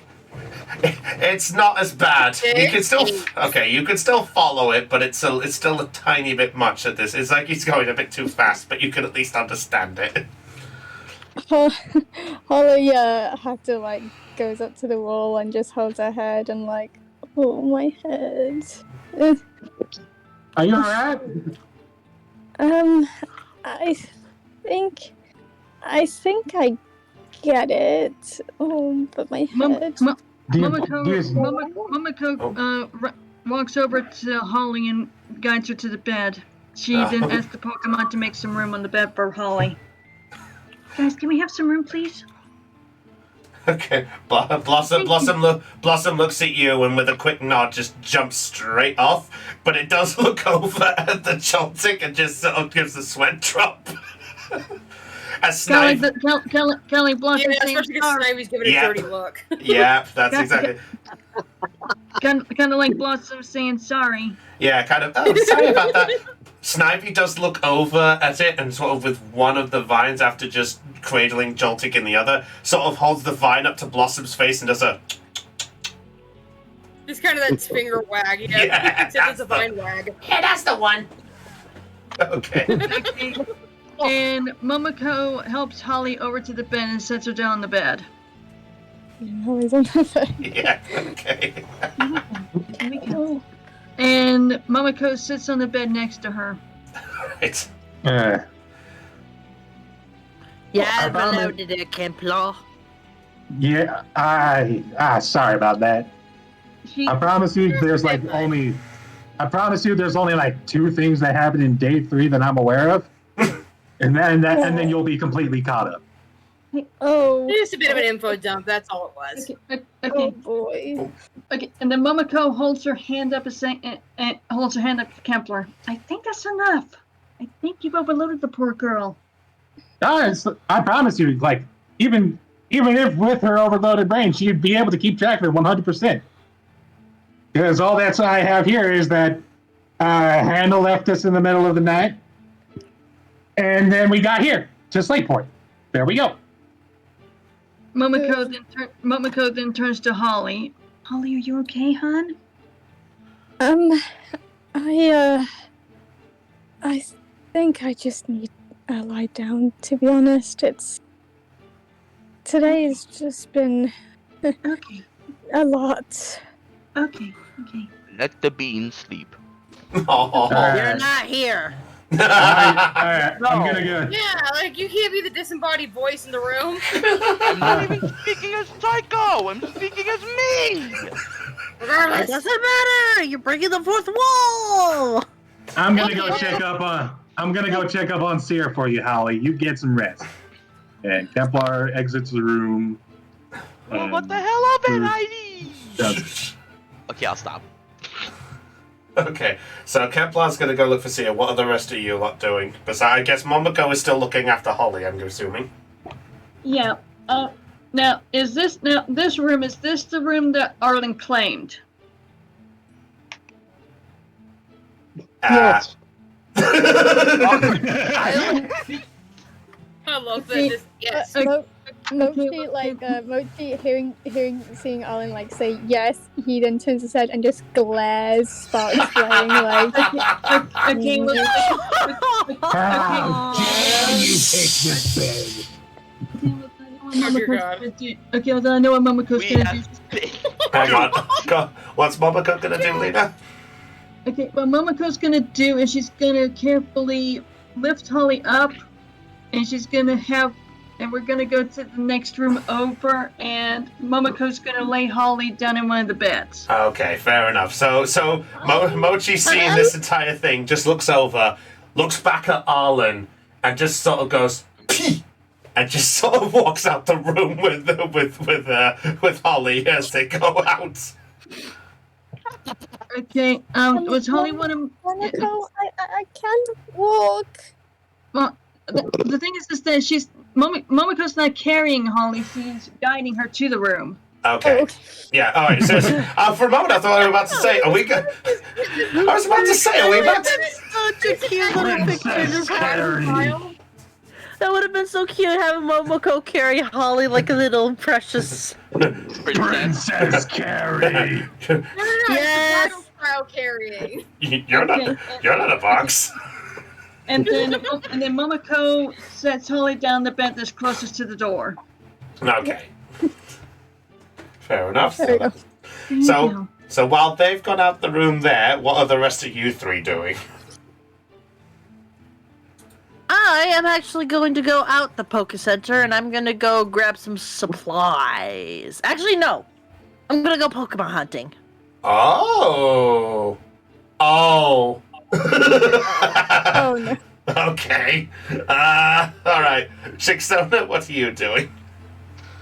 I think I was gonna I asked Arlen, did you want to know more about the Swords of Justice by now then? I'm happy to share if you're ready for that. Yes. Oh. Okay. Alright. So you're gonna give him the information? Yes. Okay. Roll actually I think we did a roll for you before about that, didn't we? No, that was Floof who asked last time, as Tycho. I didn't get the chance to do that. Okay. Even though I'm the unit. Alright, roll a Pokemon education check for me with advantage for you, Shixona. So roll it twice and we take the higher result. She's Alright. from Unova. Yep, that's the plan. Okay, there we go. Ooh! 16. Okay, That's pretty good. Yep, so you pretty much know every fact. And because that you got higher than 15, which was the cap for this extra information, I have some extra information for you. Oh. So, like what you've discovered recently with the whole Deep Blue having a connection of some kind, you gathered from before that you left Unova that there was some talk how two members of the Swords of Justice had been mysteriously disappeared. The two being Terrakion and Keldeo, leaving Cobalion and Verizion still running around. The last known sighting for them was that they were currently exploring the western side of Unova, as they were seen standing around in certain places, but they could not be there for too long, as by the time that they were spotted, they had vanished before they could do anything about it. Because you got 2 natural 6s and over 15, you have one last bit of information. The last bit of information was that the last known sighting of a Sword of Justice being seen by human eyes was Cobalion having a sort of meeting with a variety of Pokemon in a forest clearing towards the southern area of Unova. But due to how unbelievable this almost sounded at point, it was dismissed as it was classified at the time that Cobalion would never go near the south concerning how much water is there. But it still was the last bit of information. Alright. Alright, I'm having to share all of that with Arlen. And as you're relaying all this to Arlen, I'm probably fishing like a little sort of metal teapot out of my backpack and making a cup of tea as well. And one for Shixona. Thank you. Oh yeah, there was something I forgot to mention. As Holly's resting on the bed, Momoko's gonna go over to the chair and have a sit down. Okay, that's fine. Give me 1 second, a minute. Oh, actually, I realized I did not give you a actual location. Hey, Chris? Hmm? While all this is going on, mind if I have Tycho go out to see if there are any good fishing spots around Slate Fort? Yeah, I can say that. We'll get to you guys actually. But before I finish up, there's one bit of information I forgot to give you, by the way, Shixona. I realized I did not give you a name of a place where it was last seen. Okay. The last known location was near, let's see, where was it here? Was actually seen near Stryton City. Thank God I know how to spell that. All right. Hey, it took me a second. I'm like, wait a minute. Okay. So while this is going on, Tycho, as you are downstairs, you actually watch as I'm going to go back to the Pokemon Center because so what's Louise doing at this point? By the way, as though this is going on, I will just remove the people in question because I realize we've got some people here. I will just don't mind me. Poof. Uh, Oh, wait! I missed one. he got away. He got away. Poof. My Kepler's downstairs. The fuck you talking about? Oh yeah. You wait. What did you do going downstairs? Oh yeah, you went for. Never mind. I am an idiot. Yeah. No, that's my job being the idiot. Yeah. Okay, Louise is just going to be sitting at the table with Pumpkin hovering around her. As you are sat at the table, Louise.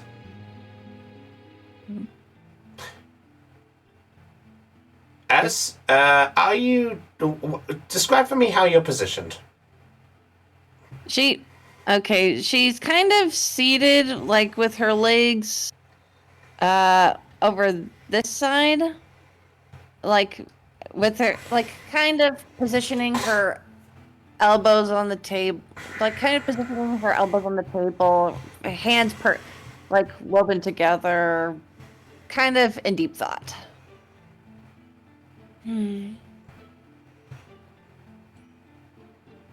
As you are deep in thought, as Susie slowly goes over, you hear something. Oh? Lie after lie. How convenient. As in the reflection on the table, you see Giratina's form appear in the glass. Oh shit. Here we go again. You again? You can't get rid of me that easily, my dear. But that is such a wonderful revelation. A friend hiding a Pokemon from prying eyes. Isn't that strange that she didn't bring anything of this up before? A simple call could have fixed a lot of this, could it not? Are you talking about Sia? Seer. Is it Sia? Is it pronounced Sia or Seer? Seer. Seer is in like a seer of the future. Okay, Seer. S-E-R. Thank Are you. you talking about Seer? I am. That Absol appears to be an interesting specimen to watch. Perhaps. What business is it of mine? What business, my dear? Why, you could say could mean a lot of things.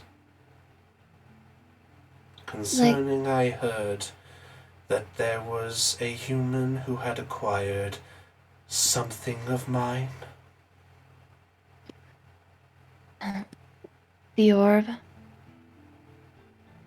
Yes, that orb.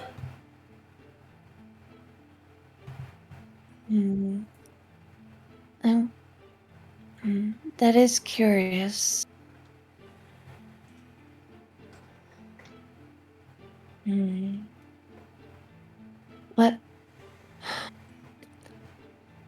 What do I need to do?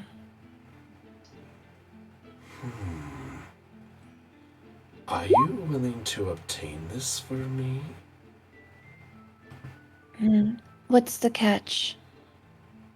Is that a Pokemon pun? No. The catch, if you must know, is how would you like a little bit of information?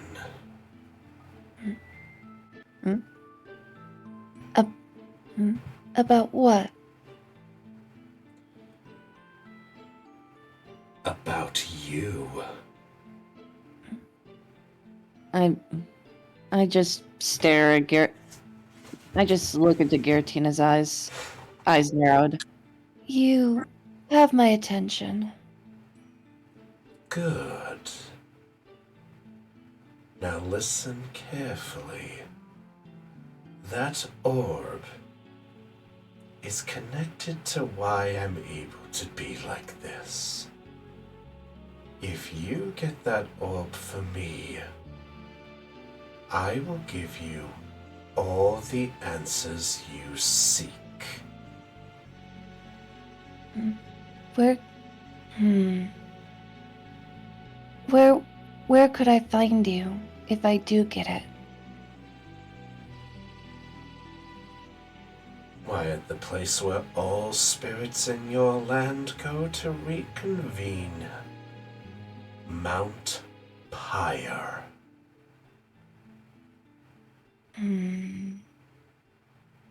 Hey, what?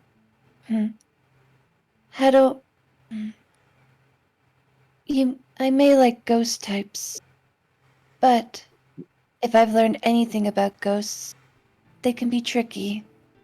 How do I know you'll actually say what you promised to do? It appears you have learned much. Very well.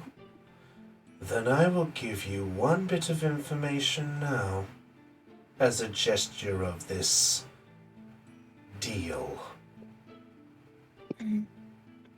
Fine. What would you like to know?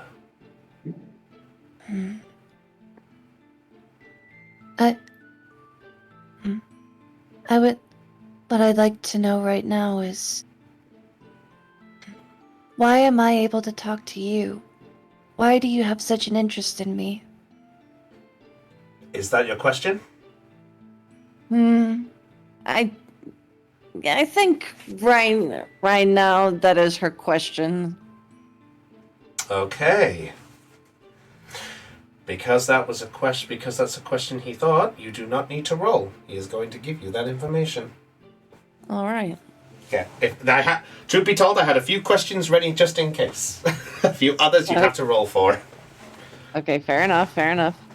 So he looks at you, and you see the face take over a majority of the table. Susie, being close around, roll a perception check for me for Susie, Tycho. That's the name of the show! Alright. Doing this character sheet. And then I do this. Wow. Yay. A 10. God damn it. The thing... No, not to you, it's more what I wanted to have happen in the back end of things. Oh, okay. Sorry, the background things. Wait, question, is she on the floor seeing this, or is she, she's just looking up at, Louise, wondering what's going on. Okay. So, Susie does see something. Just very faintly sees a black cloud forming on the reflection of the table. In response to this, she feels a little intimidated by this, and she's gonna start growling quietly. Okay. Like a dog. Louise, you do hear the growling as this happens. It's not towards Louise, it's toward the black mass that's forming. Alright, so you do see this. Yeah. And I can hear her? Yes, you... She's literally, like, right behind you. Kind of. Don't. I kind of glance at Susie. And just raise an eyebrow. Just wondering if she could see what I'm seeing. right now? What Louise is seeing right now. So to sum it up, Susie basically sees a sort of a black shadow just formed just on the table. Doesn't see what, but sees it there. Okay. Oh, only Louise can see what is in it. Well, that's what it looks like. Yeah. Okay, I'm just asking if that's what it looks like to Susie. Yeah. And what does Louise see in the darkness? Funny that you mention that.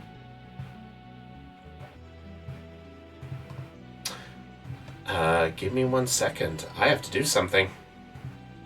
Uh-oh. What is the something? Uno mas.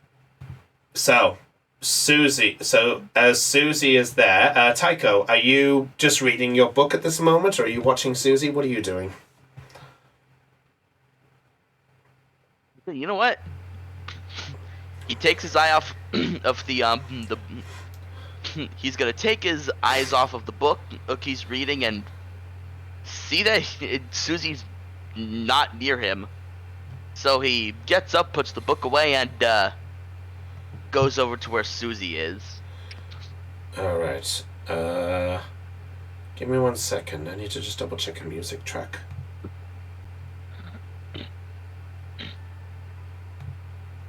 No, that's not. Oh, it's the other one. Okay, yeah. So it is that. Okay. You know when Holly said, "Oh, did you meet God?" This is kind of like half. She's kind of like half right. You're listening to Satan. Yeah. So as you look up, at that point, Kemplar, you arrive downstairs too, and as you do, as you just asked this, all of a sudden, Louise collapses on the seat. What? And Louise, this is all you see. A black grid. Shut up. Thank you. Do I need to get the fan out? No need. No. Allow. Alright. So Louise. I'll wait for the DM. So Louise, as you are coming to in this black-like void, you suddenly hear a voice echoing around you. You wish to know why you have caught my attention? Yes. You wish to understand why you have my presence lurking within your very sight? What? Why else would I ask?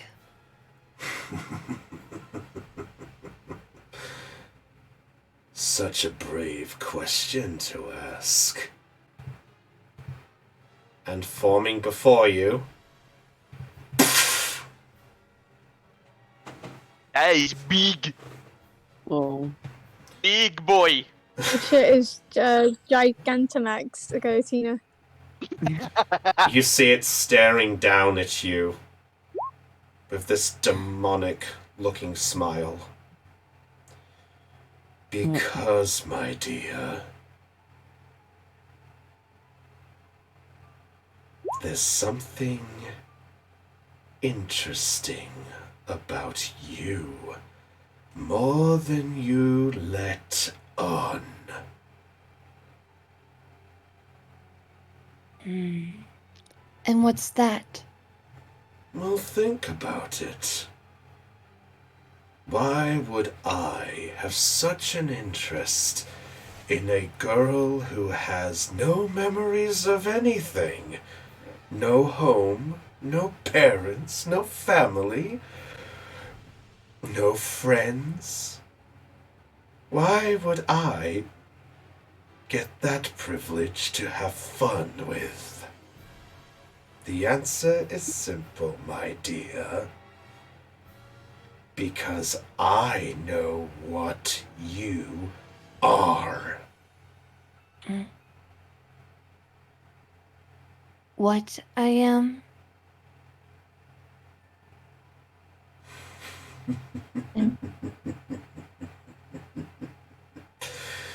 Yes. Then what am I? You are my means of escaping this prison. And you watch as he says this, as a set of what look like steel bars just encase around him. As this happens, you watch as his body begins to shrink smaller and smaller and smaller as it does. Give me 1 second. I need to do this. It's a bit hard to do it because of the size thing, but I have to do it. Plus, because it's not straight, it's hard to do it on here. Smaller. And smaller still. Until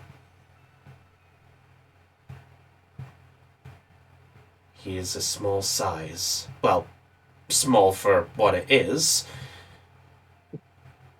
And he floats his best over and goes, "You are my means of understanding what it means to feel that sense of freedom."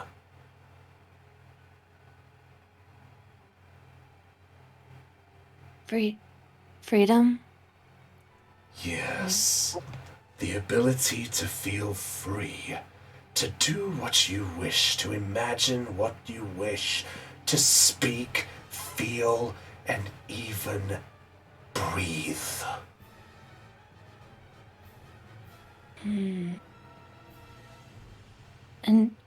Interesting. Are the bars like right in front of me, or? They are roughly in front of you, yes. Yeah. Am I able to walk through them? Do you try? I'm just gonna reach my hand out and touch one of the bars just to test it out. It feels solid. I'm going to try.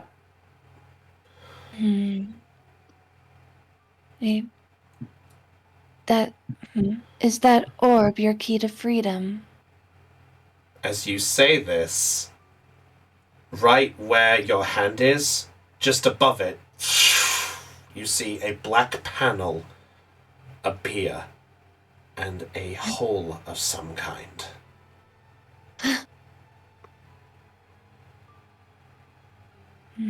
I examine the hole. You see that this is a deep, deep looking hole. So it appears that even by looking through, you don't even see the other side of it. It's just like this continuous looking void. What is this hole? The origin to my freedom. But to answer your question for the means of why I'm interested, well, that depends. Are you ready to know that one?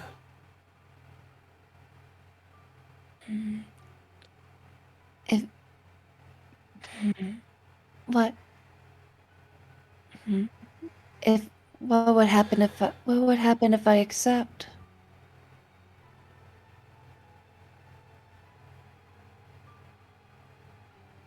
He looks at you, and despite the size, he leans his head back, then leans it straight forward to look at you, straight through the bars, and you can now see the pure eyes of Giratina as he stares at you, and with a very faint smirk, he just looks at you and goes,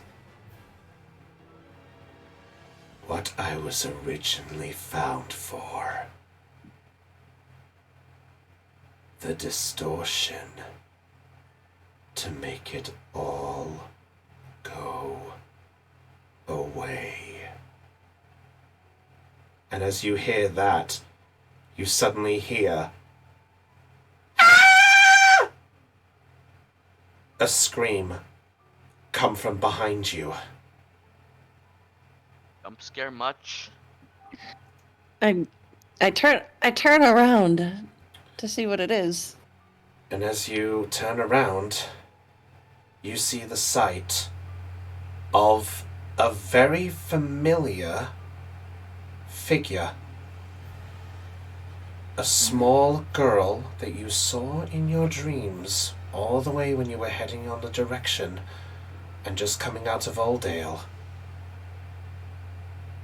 The small girl who, in a beautiful little dress, is just there, writhing in pain as they are tied up on a large piece of metal. And as that happens, you watch as a blue flame begins to engulf them. And as it looks at you, the girl looks at you, you see the face just look and goes, "No, please, I'm sorry. Look, it's not my fault. It's really not my fault." And the body just evaporates into nothing.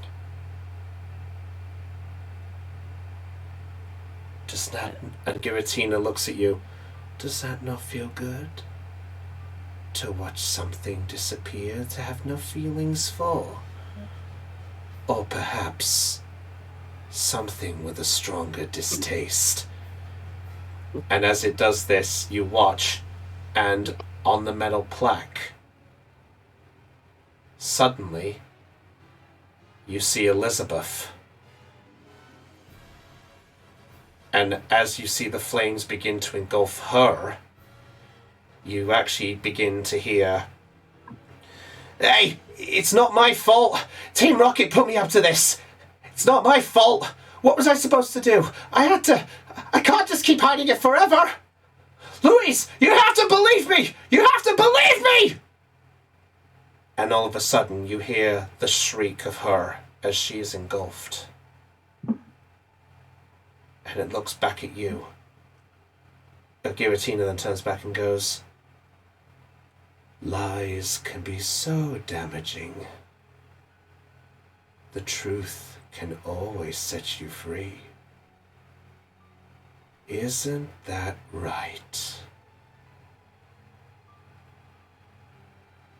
And as it does, you hear a small voice whisper into your ear,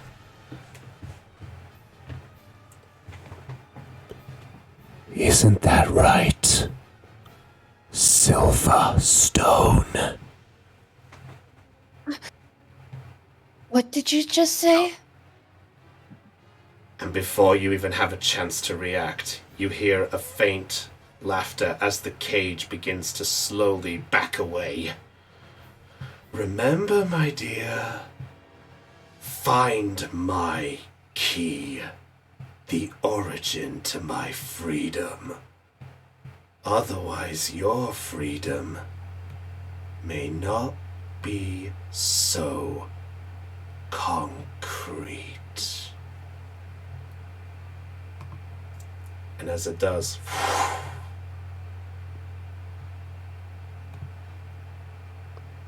leaving you in the middle of this black void.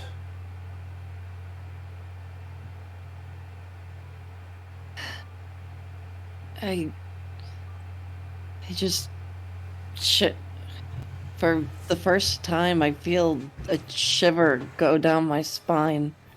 Just left speechless, unsure of how to react. Louise, I would like you Yes? right now to roll either a general education, an occult education, or a focus check. Your choice. But depending on which one you roll, you may get better information than the others.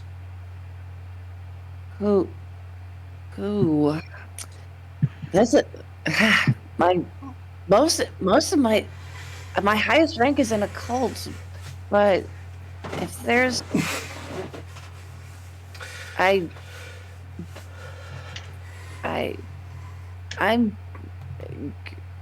yet where would I learn more about this? No. I'm good. You know what?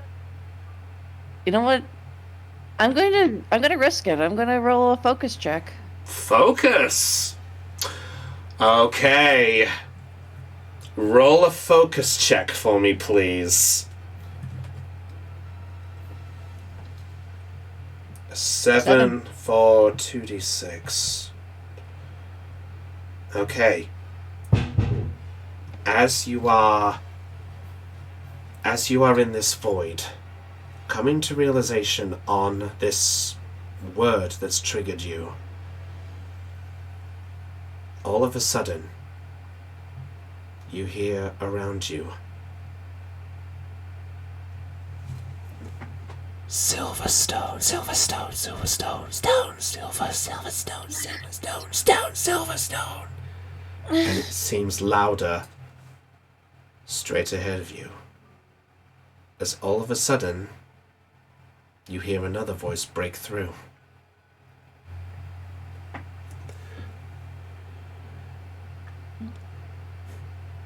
It's very faint, but you vaguely hear, "Cheer up.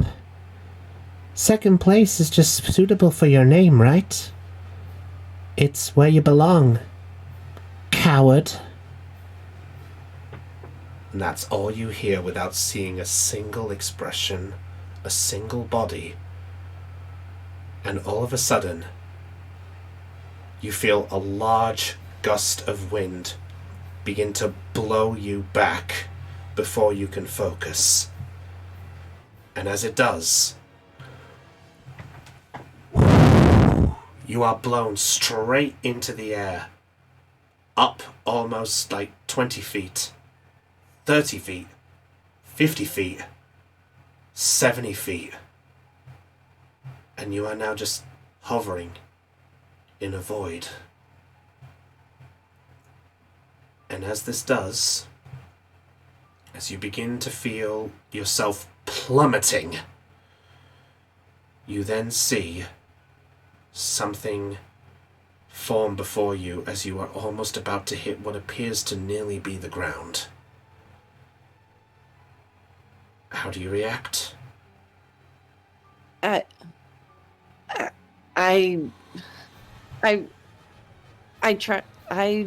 try to reach out for the thing I saw. As you reach, you grab hold of something almost sharp, not damaging though. And you manage to grab hold of it. And as you do, you look up. And just before you get a glimpse, you just hear,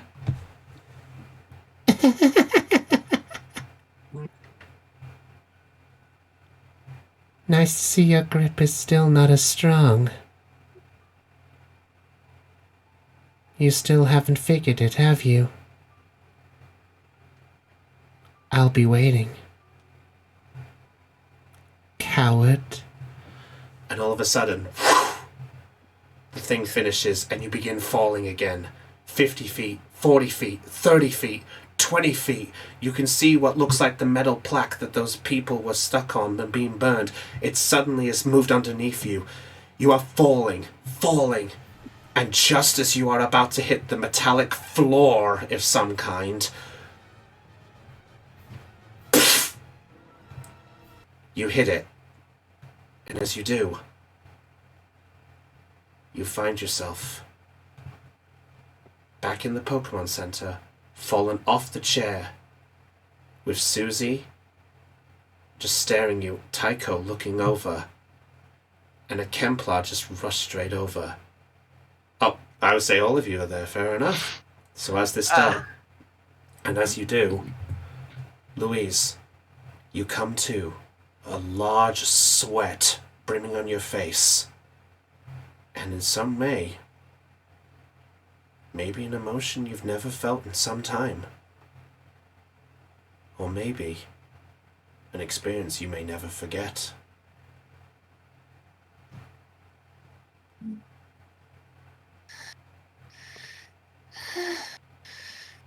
I just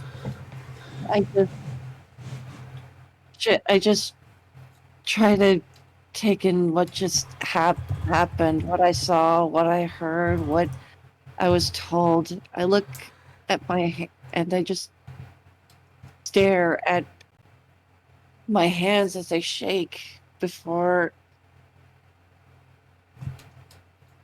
I just press them against my eyes and just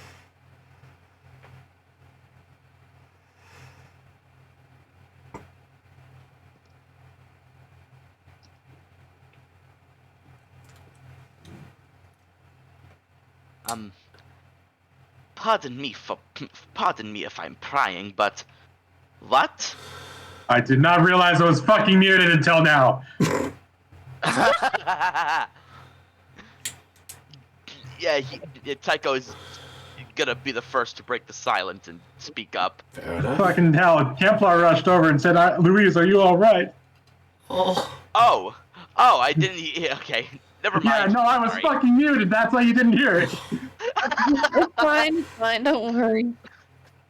Just Louise brings her hands down just enough for Kemplar to see her tear-filled eyes, just staring at him.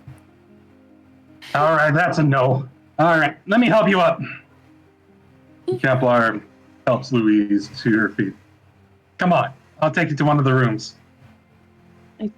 I just nod and just take his hand and follow him. Elizabeth, can you check up on Sierra for me, please? And Kemplar will help Louise up to the bedroom areas. And Elizabeth doesn't say a word, but she just stares at Louise as she passes by. Eyes and face just full of concern. And a little bit of helplessness. And Tycho's face is just confusion more than anything else.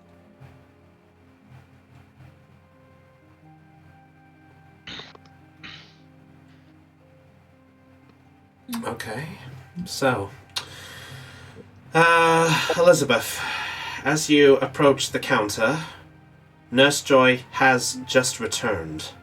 And she just goes, hello, oh, sorry, I'm here. Hello, welcome to the... Oh, hello. What's going on? Oh, you're on about the Absol, right? Yeah, one of my colleagues brought him in. How's he doing? Well, the injuries he sustained do look almost severe, but we are going to do what we can to fix him up. It might take us a while through the night, but we should be able to get those injuries cured up. We don't know about his endurance, but we can at least do that. I'm sure Holly will be happy to hear that, at least. Very well. Thank you very much, Nurse Joy. My pleasure. I presume you're all staying a night? That we are. Very well. How many rooms will you be all having? Elizabeth just kind of thinks about it. Since a couple of the rooms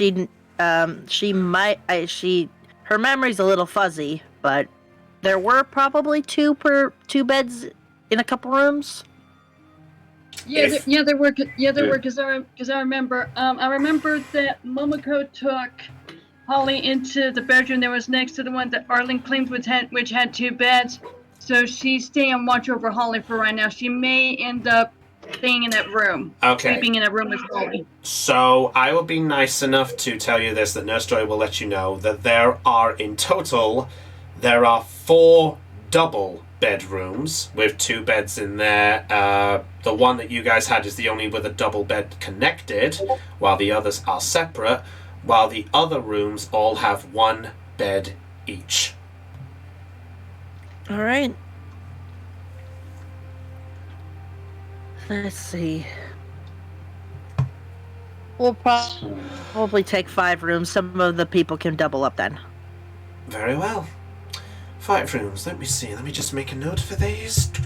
And just types away on the computer for a brief moment. Let's see. Okay. Oh. Okay. Yep. There we go. Okay. Well, your rooms are booked for the night. You guys, involving your rooms, how many did you want of the doubles? We have 4 available. I'll pull a JonTron. We'll take your entire stock.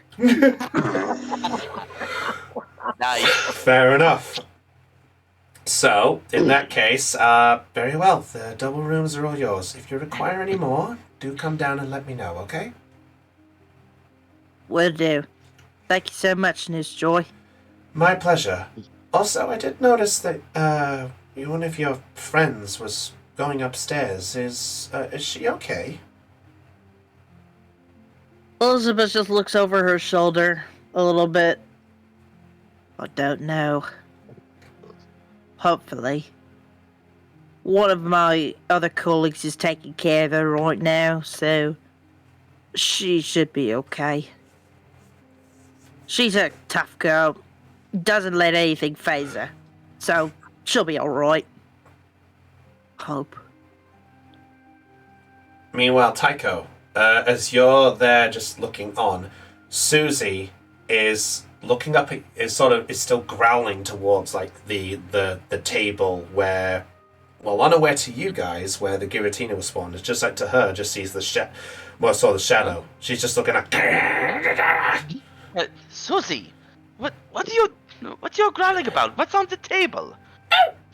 And he looks at, and you know what? He picks up Susie up to chest height, so they could both see what's on the table now.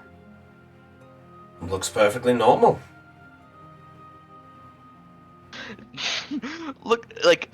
He looks down at Susie. Are you sure it wasn't just your imagination? Susie looks up at you, then back at the table.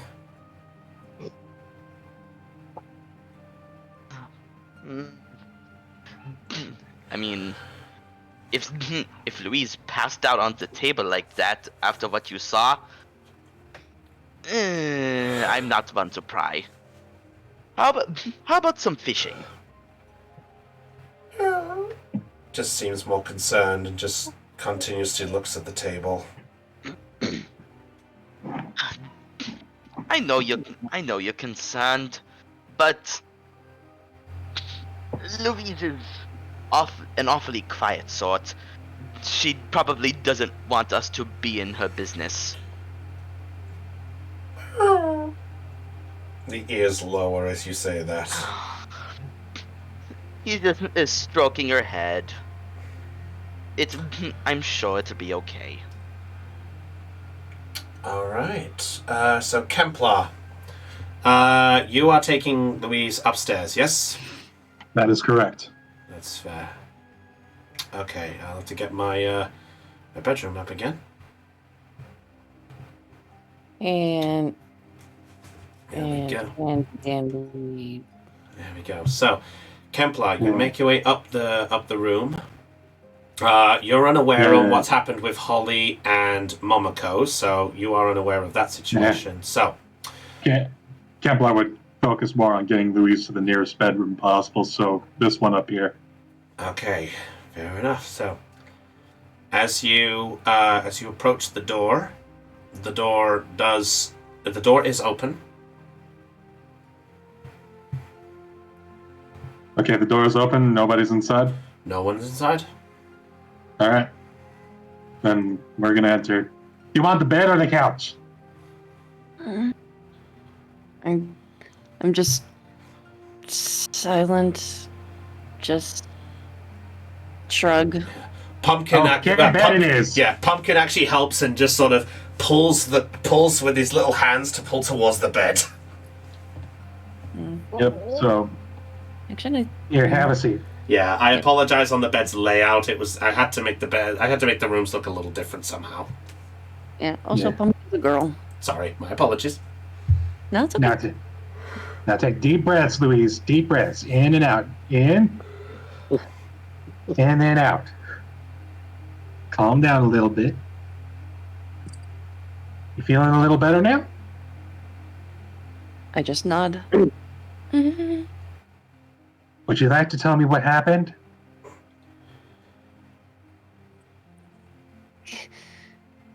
Giratina came back. Again? Mm-hmm. And before anybody calls us out for metagaming, Templar knows of Louise and her connection to Giratina. Yes, I have made my notes on where this is. I have made the note that Louise has informed on a few occasions on some of this. So yes. Yeah. Is there any way you can overlay Kemplar on, like, over Louise's image? Because it just looks weird. Yeah, I can do that. There we go. Oh, he's got it. Yeah, thank you. Yep. All right. Front layer. All right, Kemplar is going to sit down on the bed right next to Louise. What happened this time around?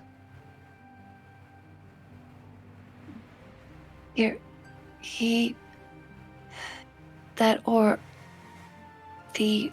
orb that they were talking about. He wants it. He wants the orb that was found underneath the ocean. Okay. Any particular reason why? He mentioned something about freedom, power,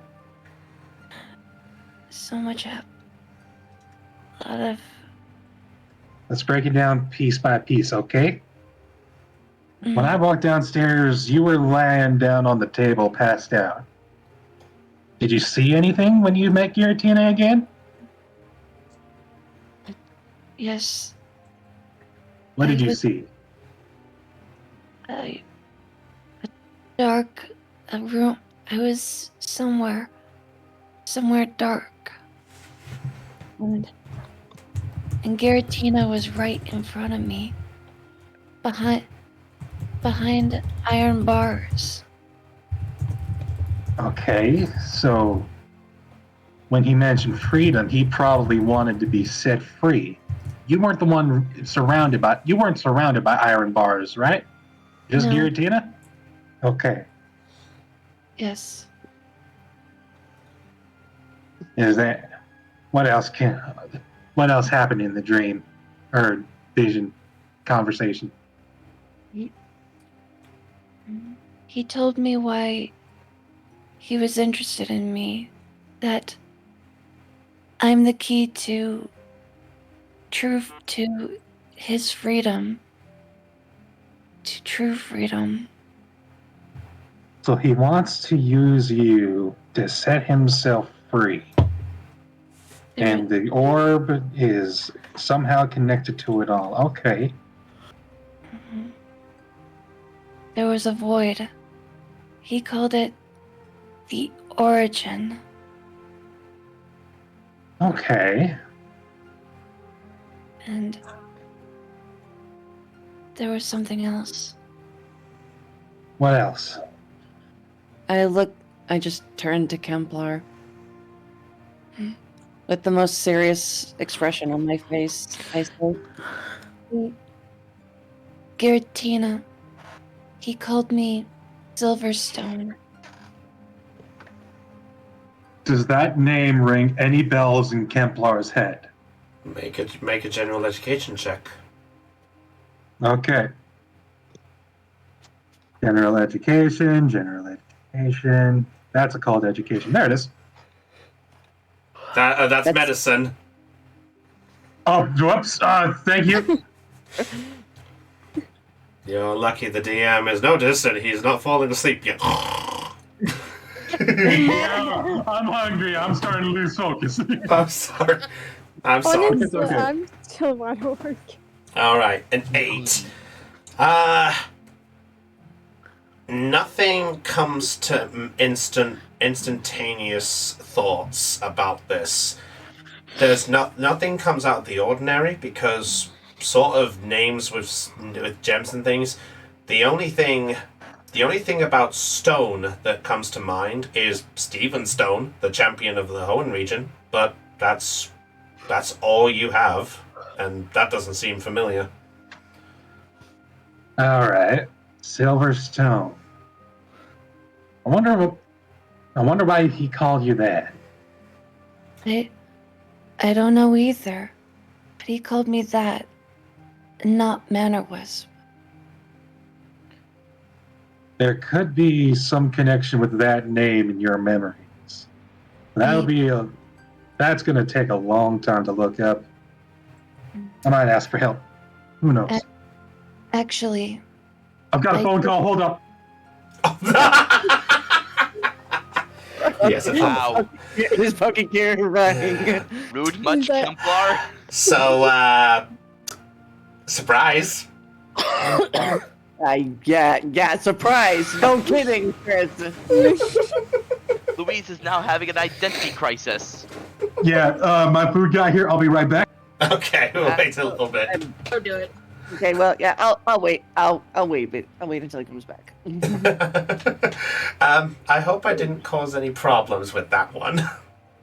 I have. No, you just probably collect many heart attacks around the board. To quote, okay, to quote Jontron, I have several questions.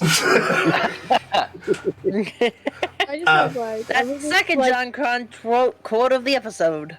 I was just like, during all that, I was just like, listening intensely at that. I was like, ooh, this is getting good. Where's my popcorn? I'm so glad because guess what? This has been worked on for some time. I can tell. My biggest query is why the fuck am I in her vision? That is my biggest question. I would assume it's because she doesn't like you. Well, that's obvious, but still. Oh, and there's something to say about the only thing that Momoko would do at this time would be to put Mochi to sleep next to Holly. That would be about the only thing. That's fair. Sorry, she was because Lena was asking me if she's needed for anything. I presume you wanted to go get food. Yeah. Well, it's up to you. If you feel like you want to, it's up to you. If you feel like there's something you want to do with like Holly, like as a role play thing, then I have no objection after this, and we can probably have it as everyone's wrapping up for the night after all this and such. If that's all right with everyone. So, I kind of want to say, so far there are 2 people that are having a mental breakdown. Yeah. Louise I'm back. after the image All right, and then Holly. I'll have to go back. I'll have to run back out to grab another thing because I forgot something at the store. But no worries. Wait, so we're still finishing up. No, we're still finishing. Don't worry, we're still finishing this one moment. I'm just saying, if there's nothing else afterwards, all of this we can wrap up afterwards. Yeah, the only. So Silverstone, I'll have to ask around about that. But the only other person I know with the last name Stone is Champion Stephen Stone. That was my first thought, but I don't think he's connected to this. I don't think. We'll have to ask around. I'll try reaching out to someone I know very well, and I'll ask him to see if he can give any insight on it. Okay, there we go. That's all I wanted to do. Now, I did actually do something. What's that? Rook, the officer. I asked him to look into my last name, Manor Wisp. Then I suppose I'll have to ask him too, see if he can't look into the last name or into the name Silverstone as well. I hand him my Poke Gear. You can call him now, if you wish. All right. And Kemplar dials up Rook. Okay. So, it takes a little bit before a response is through. Takes about Hey, Chris. maybe... I hate to interrupt, but You gotta go. since we are getting close to wrapping up, I figured I'm Yeah. gonna head off and go to my party. Go ahead, All right, dude. bye. Yeah. Go enjoy Bye, yourself, dude. dude. Thanks for coming by, Bye. Mud. Move. Yep. Wait. Have What? fun. Okay. You all have fun wrapping up too. Okay. No throwing any other parties while I'm gone. Okay. Okay, so it takes a little bit before it goes. I heard that. You heard what now? I'm not muted. Fine. It's all right. Don't worry. Okay. So, takes a small bit. Just a question: do you put it on speaker or not? Yeah, let's put it on speaker. Oh, nope. Wait. It'll have to wait a moment. Okay. They're back. They're back. I'm sorry. To be fair, I think that was work calling for him. I think that was his job calling, actually. Fair enough. All right. Ding dong. So anyway, Louise, what you need to do is... Oh, there goes Tom again. I'm also sorry. Yeah.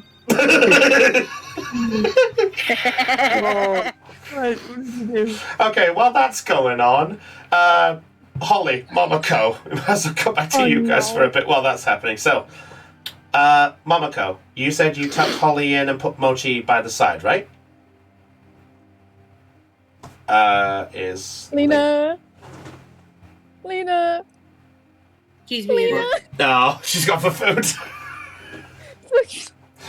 Oh no. Okay, we'll come back to that. Alright. Arlen, Shixona. Alright, so I will say at this point, Shixona, you have finished putting your explanation to the whole thing with Arlen. Oh my god. Alright. So at this point, is there anything else you two wish to do? Well, this was just wrapping up kind of like into the evening, correct? Just making sure? I'd say it's still sort of like mid-afternoonish type of thing, but I'd say if there's anything you want to do before we're coming to the wrap-up at the end, I'd say it's up to you if you want to do something else for the rest of the day. Alright, I'm back. Alright, Hello. we'll just come back to you in just a second That's and making just seeing what the others are finishing with. No worries. Yeah. I'm on about, that's well, yeah, let these two finish. So go ahead, Arlen, Chixona. I can't think of anything. Aeon, you? Well, it's a bit early to retire yet. I was thinking about getting some training in with Pico and my other two, if you fancy joining me. Absolutely. I'd be happy to help. Awesome.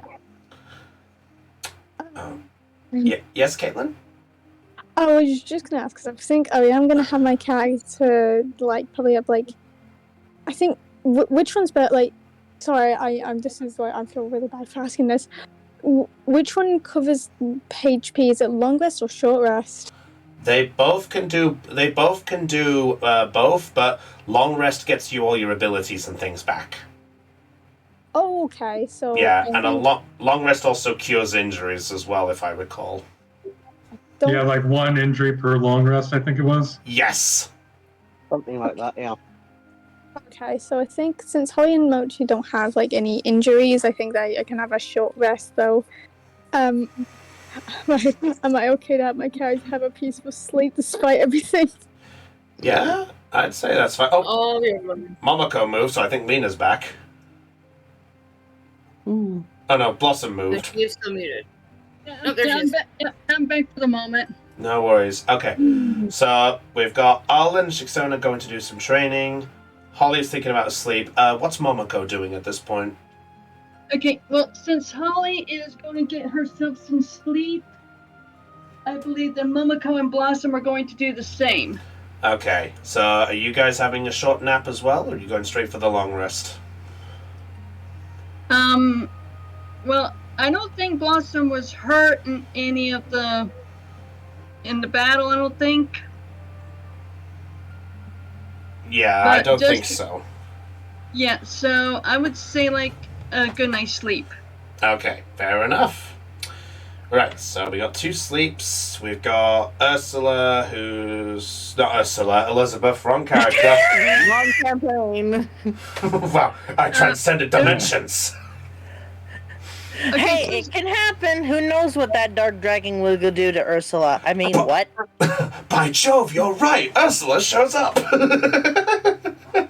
Where's God. my character sheet? I'm kidding. Swapping universes. That's fun. I'm kidding. Well, I Alright. thought the entire. I thought crossing Hey, the that universe. lady does this. Don't take her on. I thought crossing the universe was Hooper's job. Well, I think that is Hoopa's job. I think so because if I remember right, one of the types that Hoopa is a psychic, right? Dark psychic and that's- evil Thank and you. Hooper and Ghost psychic. Vanity. They're both ghost psychic. Yeah. Okay, thank you so much. Well, he tried, but somebody screwed that up, didn't they? Anyways. So, okay, so just confirming everything before we get to this. So, okay, Louise and Kepler, carry on. Sorry. So, at this point, you've done the call. It takes a while, but then you do get a phone call going, Louise, so good to hear from you. Is everything okay? It's, Oh, yeah, no, you first. it's fine. There has been some development, though. A development? Of what kind? I looked at Kempler and just gesture him to go ahead. Louise has learned of another name. Have you ever heard of a person named Silverstone? Wait, Kemplau, is that you? Yeah, I'm here with Louise right now. Oh. Okay. Sure. Sorry, I was just about to head out to do the check on Louise's. You said Silverstone? Yeah, Silverstone. Does that sound familiar to you at all? Actually, I think it does. It does? Yeah. That's the surname of the gym leaders of Fortree City. Fortree? Yeah, there's a pair of gym leaders who run the gym at Fortree. They have the surname Silverstone. Interesting. All right. That's actually pretty good to know. Is there anything else you can tell us about them? Let's see. Give me a second. And you suddenly hear typing away on a computer, like, get my information. Sorry, I don't normally go that far on the Howans, so, let me see. Ah, here it is. Get up a kid file, here we go. Yeah, for a couple of years now, the Fortree City has been run by a pair of gym leaders who have dubbed themselves as the Fantastic Flying Family, they call themselves. There appears to be a mother-father type of pair. The mother is Clarissa Silverstone, and the other one is Monty Silverstone.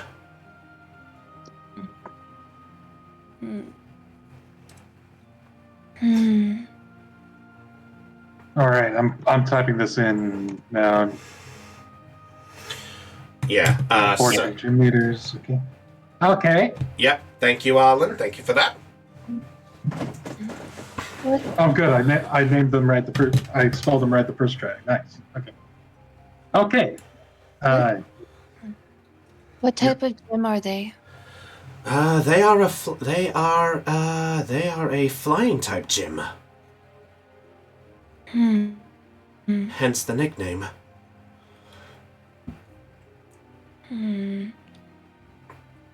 Interesting.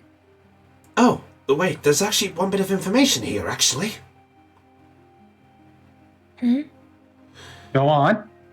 Says that there was... This can't be a coincidence, can it? No, this can't be. Louise? Yes? It says here that there's reports that a child went missing from Fortree with the name Silverstone. I think that could be you. Me? How? Yeah. I don't know. But it's written right in front of me. I can see it right now. Then who is Mannerwisp then? Well, I can keep looking into that for you if you'd like. Please do. Very well. I will continue that part as the plan. I was just about to head out the door, so I'll head off in that direction. Do you want... I should probably go by Fortree and let them know that the daughter's alright then, if that's the case. If that's okay with you. Sure. Okay. I'll let them know as I'm passing by that area. I've got to head that direction to get to Lily Cove anyway, so I'll stop by Fortree and give them the news. Do you want me to organize a meetup spot or anything in particular? I don't know right now. Kempla, you still there? Yeah, I'm still here. Whereabouts are all of you heading? Well, we're going to be staying in Slateport for the night by the looks of things. I think we're going to be heading north towards Mauville City after that. Right. Well, based on my travel situation, it's probably going to be maybe about 6 days before I finally get close enough and such. But I will contact you once I got in which case, Louise, I will contact you with a news from the two of them if you would like that. Fine. Very well. Right, well, I guess I better get going. You take care of yourself and let me know if you come up with any more information, okay? Okay. Thank you, Rook. My pleasure. Just do what you need to do, okay? Just look after her and tell your friends to keep an eye on things. Got it. All right. I will contact you as soon as I get some more information, okay? All right, thank you. No problem. Take care of yourselves. And it instantly disconnects.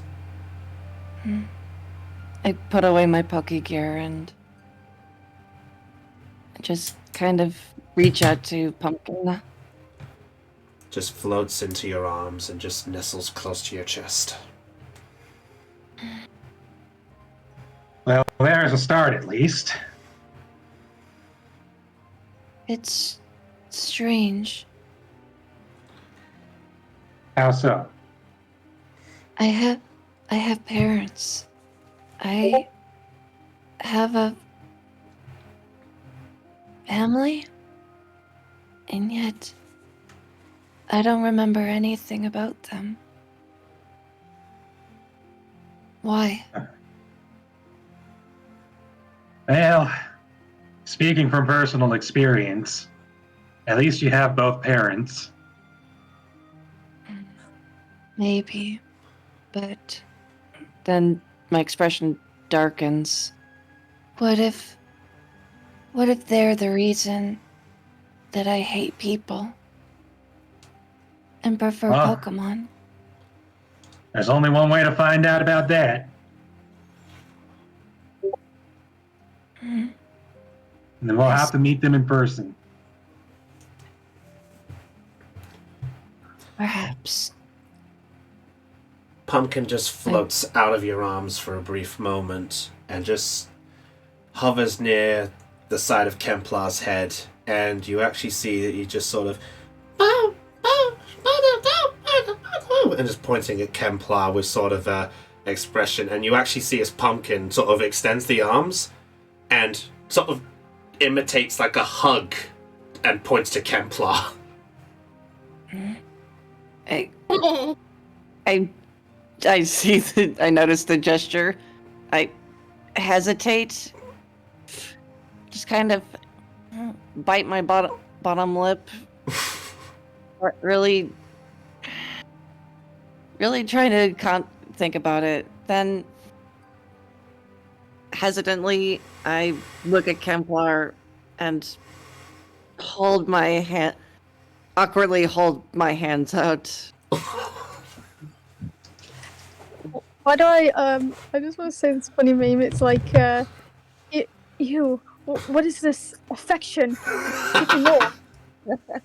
Templar will scoot closer to Louise and be the one to initiate the hug. I just for a moment I'm just still unsure what to do, and then I just close my eyes and wrap my arms around him, resting my head against his shoulder. As you do this, Pumpkin just looks over and tries to join in with the hug as best as possible. And Louise, despite what you went through, you can feel the warmth of this hug. And despite how awkward it made you feel, you get a small sense of comfort. Maybe something you haven't felt in some time, even with the confusion of what you've just found out.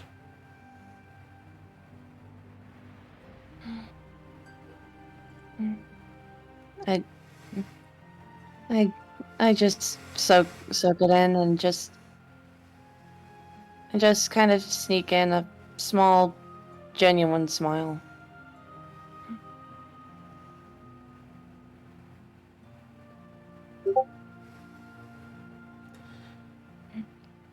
I'll be no problem, Louise. Anytime.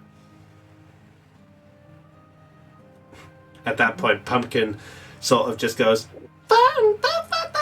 and tries to smile back as looking at both of you too, almost like he's just happy seeing this sign of a hug. I just pet Pumpkin and just kind of pull away after a while.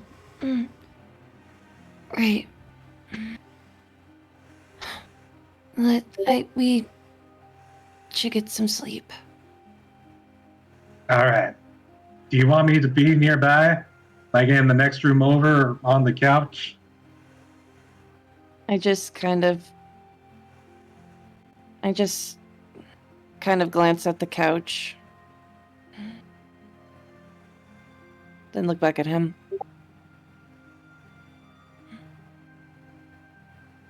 Please don't leave.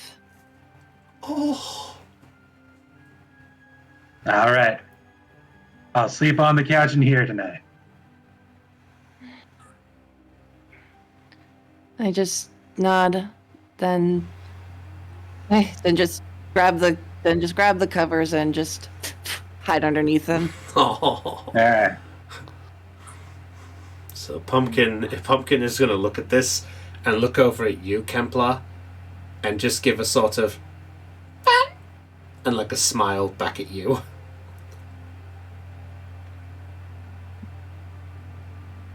Yeah, Kemplar will smile back. And then he'll move over to the couch and sit down on it.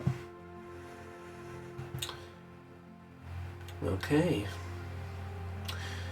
So, as Louise settles herself in, with Kemplar making himself as comfortable as he can, and the two girls on the bottom taking a chance to sleep themselves, for Holly and for Louise, a sense of comfort knowing the fact that there is somebody close by, just in case anything goes awry.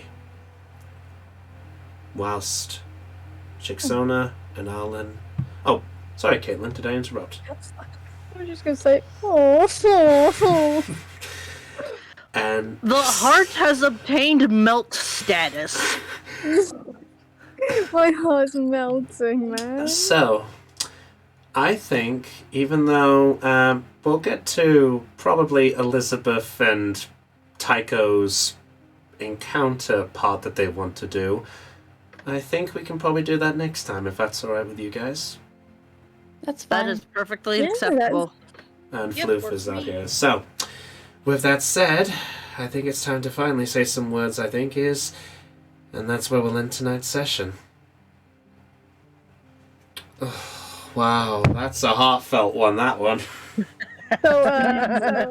Del. Yes. How do you feel after all that, man? I am feeling emotions. So many emotions. I just hope I just hope one of them is not anger towards the fiance. Well, yes, we will see my mood after the stream. Oh no. Well, hey, Chris. Also, Aeon, you're awesome. Hey, Chris. I'll make your funeral memorable. I appreciate that. Just all I ask is that Aeon, you keep up the DMing. Aww. We will remember you, Bill. Okay. So with Oh, that... look at the... Yay for friendship! Oh, no. Guys, look at the name. Louise Manor Wisp? Yeah. Louise Manor Wisp? Question mark? Yeah, because it might not be her real last name. Just for the record, just before we wrap up, I'd like to point out, Del had no idea of any of this. I can tell. Yeah, she didn't know what to do. You said you have fun with it. You're having fun with it. Oh, I am. I don't know about her, though. We will see. But with that said... And well, ladies and gentlemen, just maybe the DM's very last moment of this. In which case, I got to be careful that by the time I fly over, that session we do over while I'm over there is not going to be the last session I'm going to have. Actually, that's a good question. Let me just double check the date thing. Let's see. Monu. Okay, Monu. Oh. Uh-oh. Uh-oh.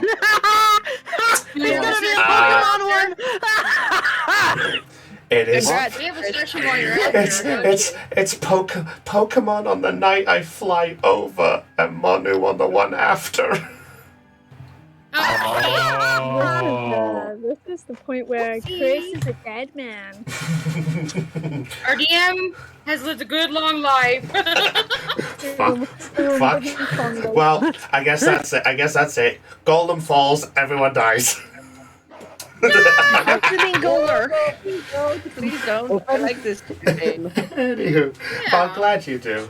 But now I'm afraid. If anything happens to our BM, we know where he was and who he was with.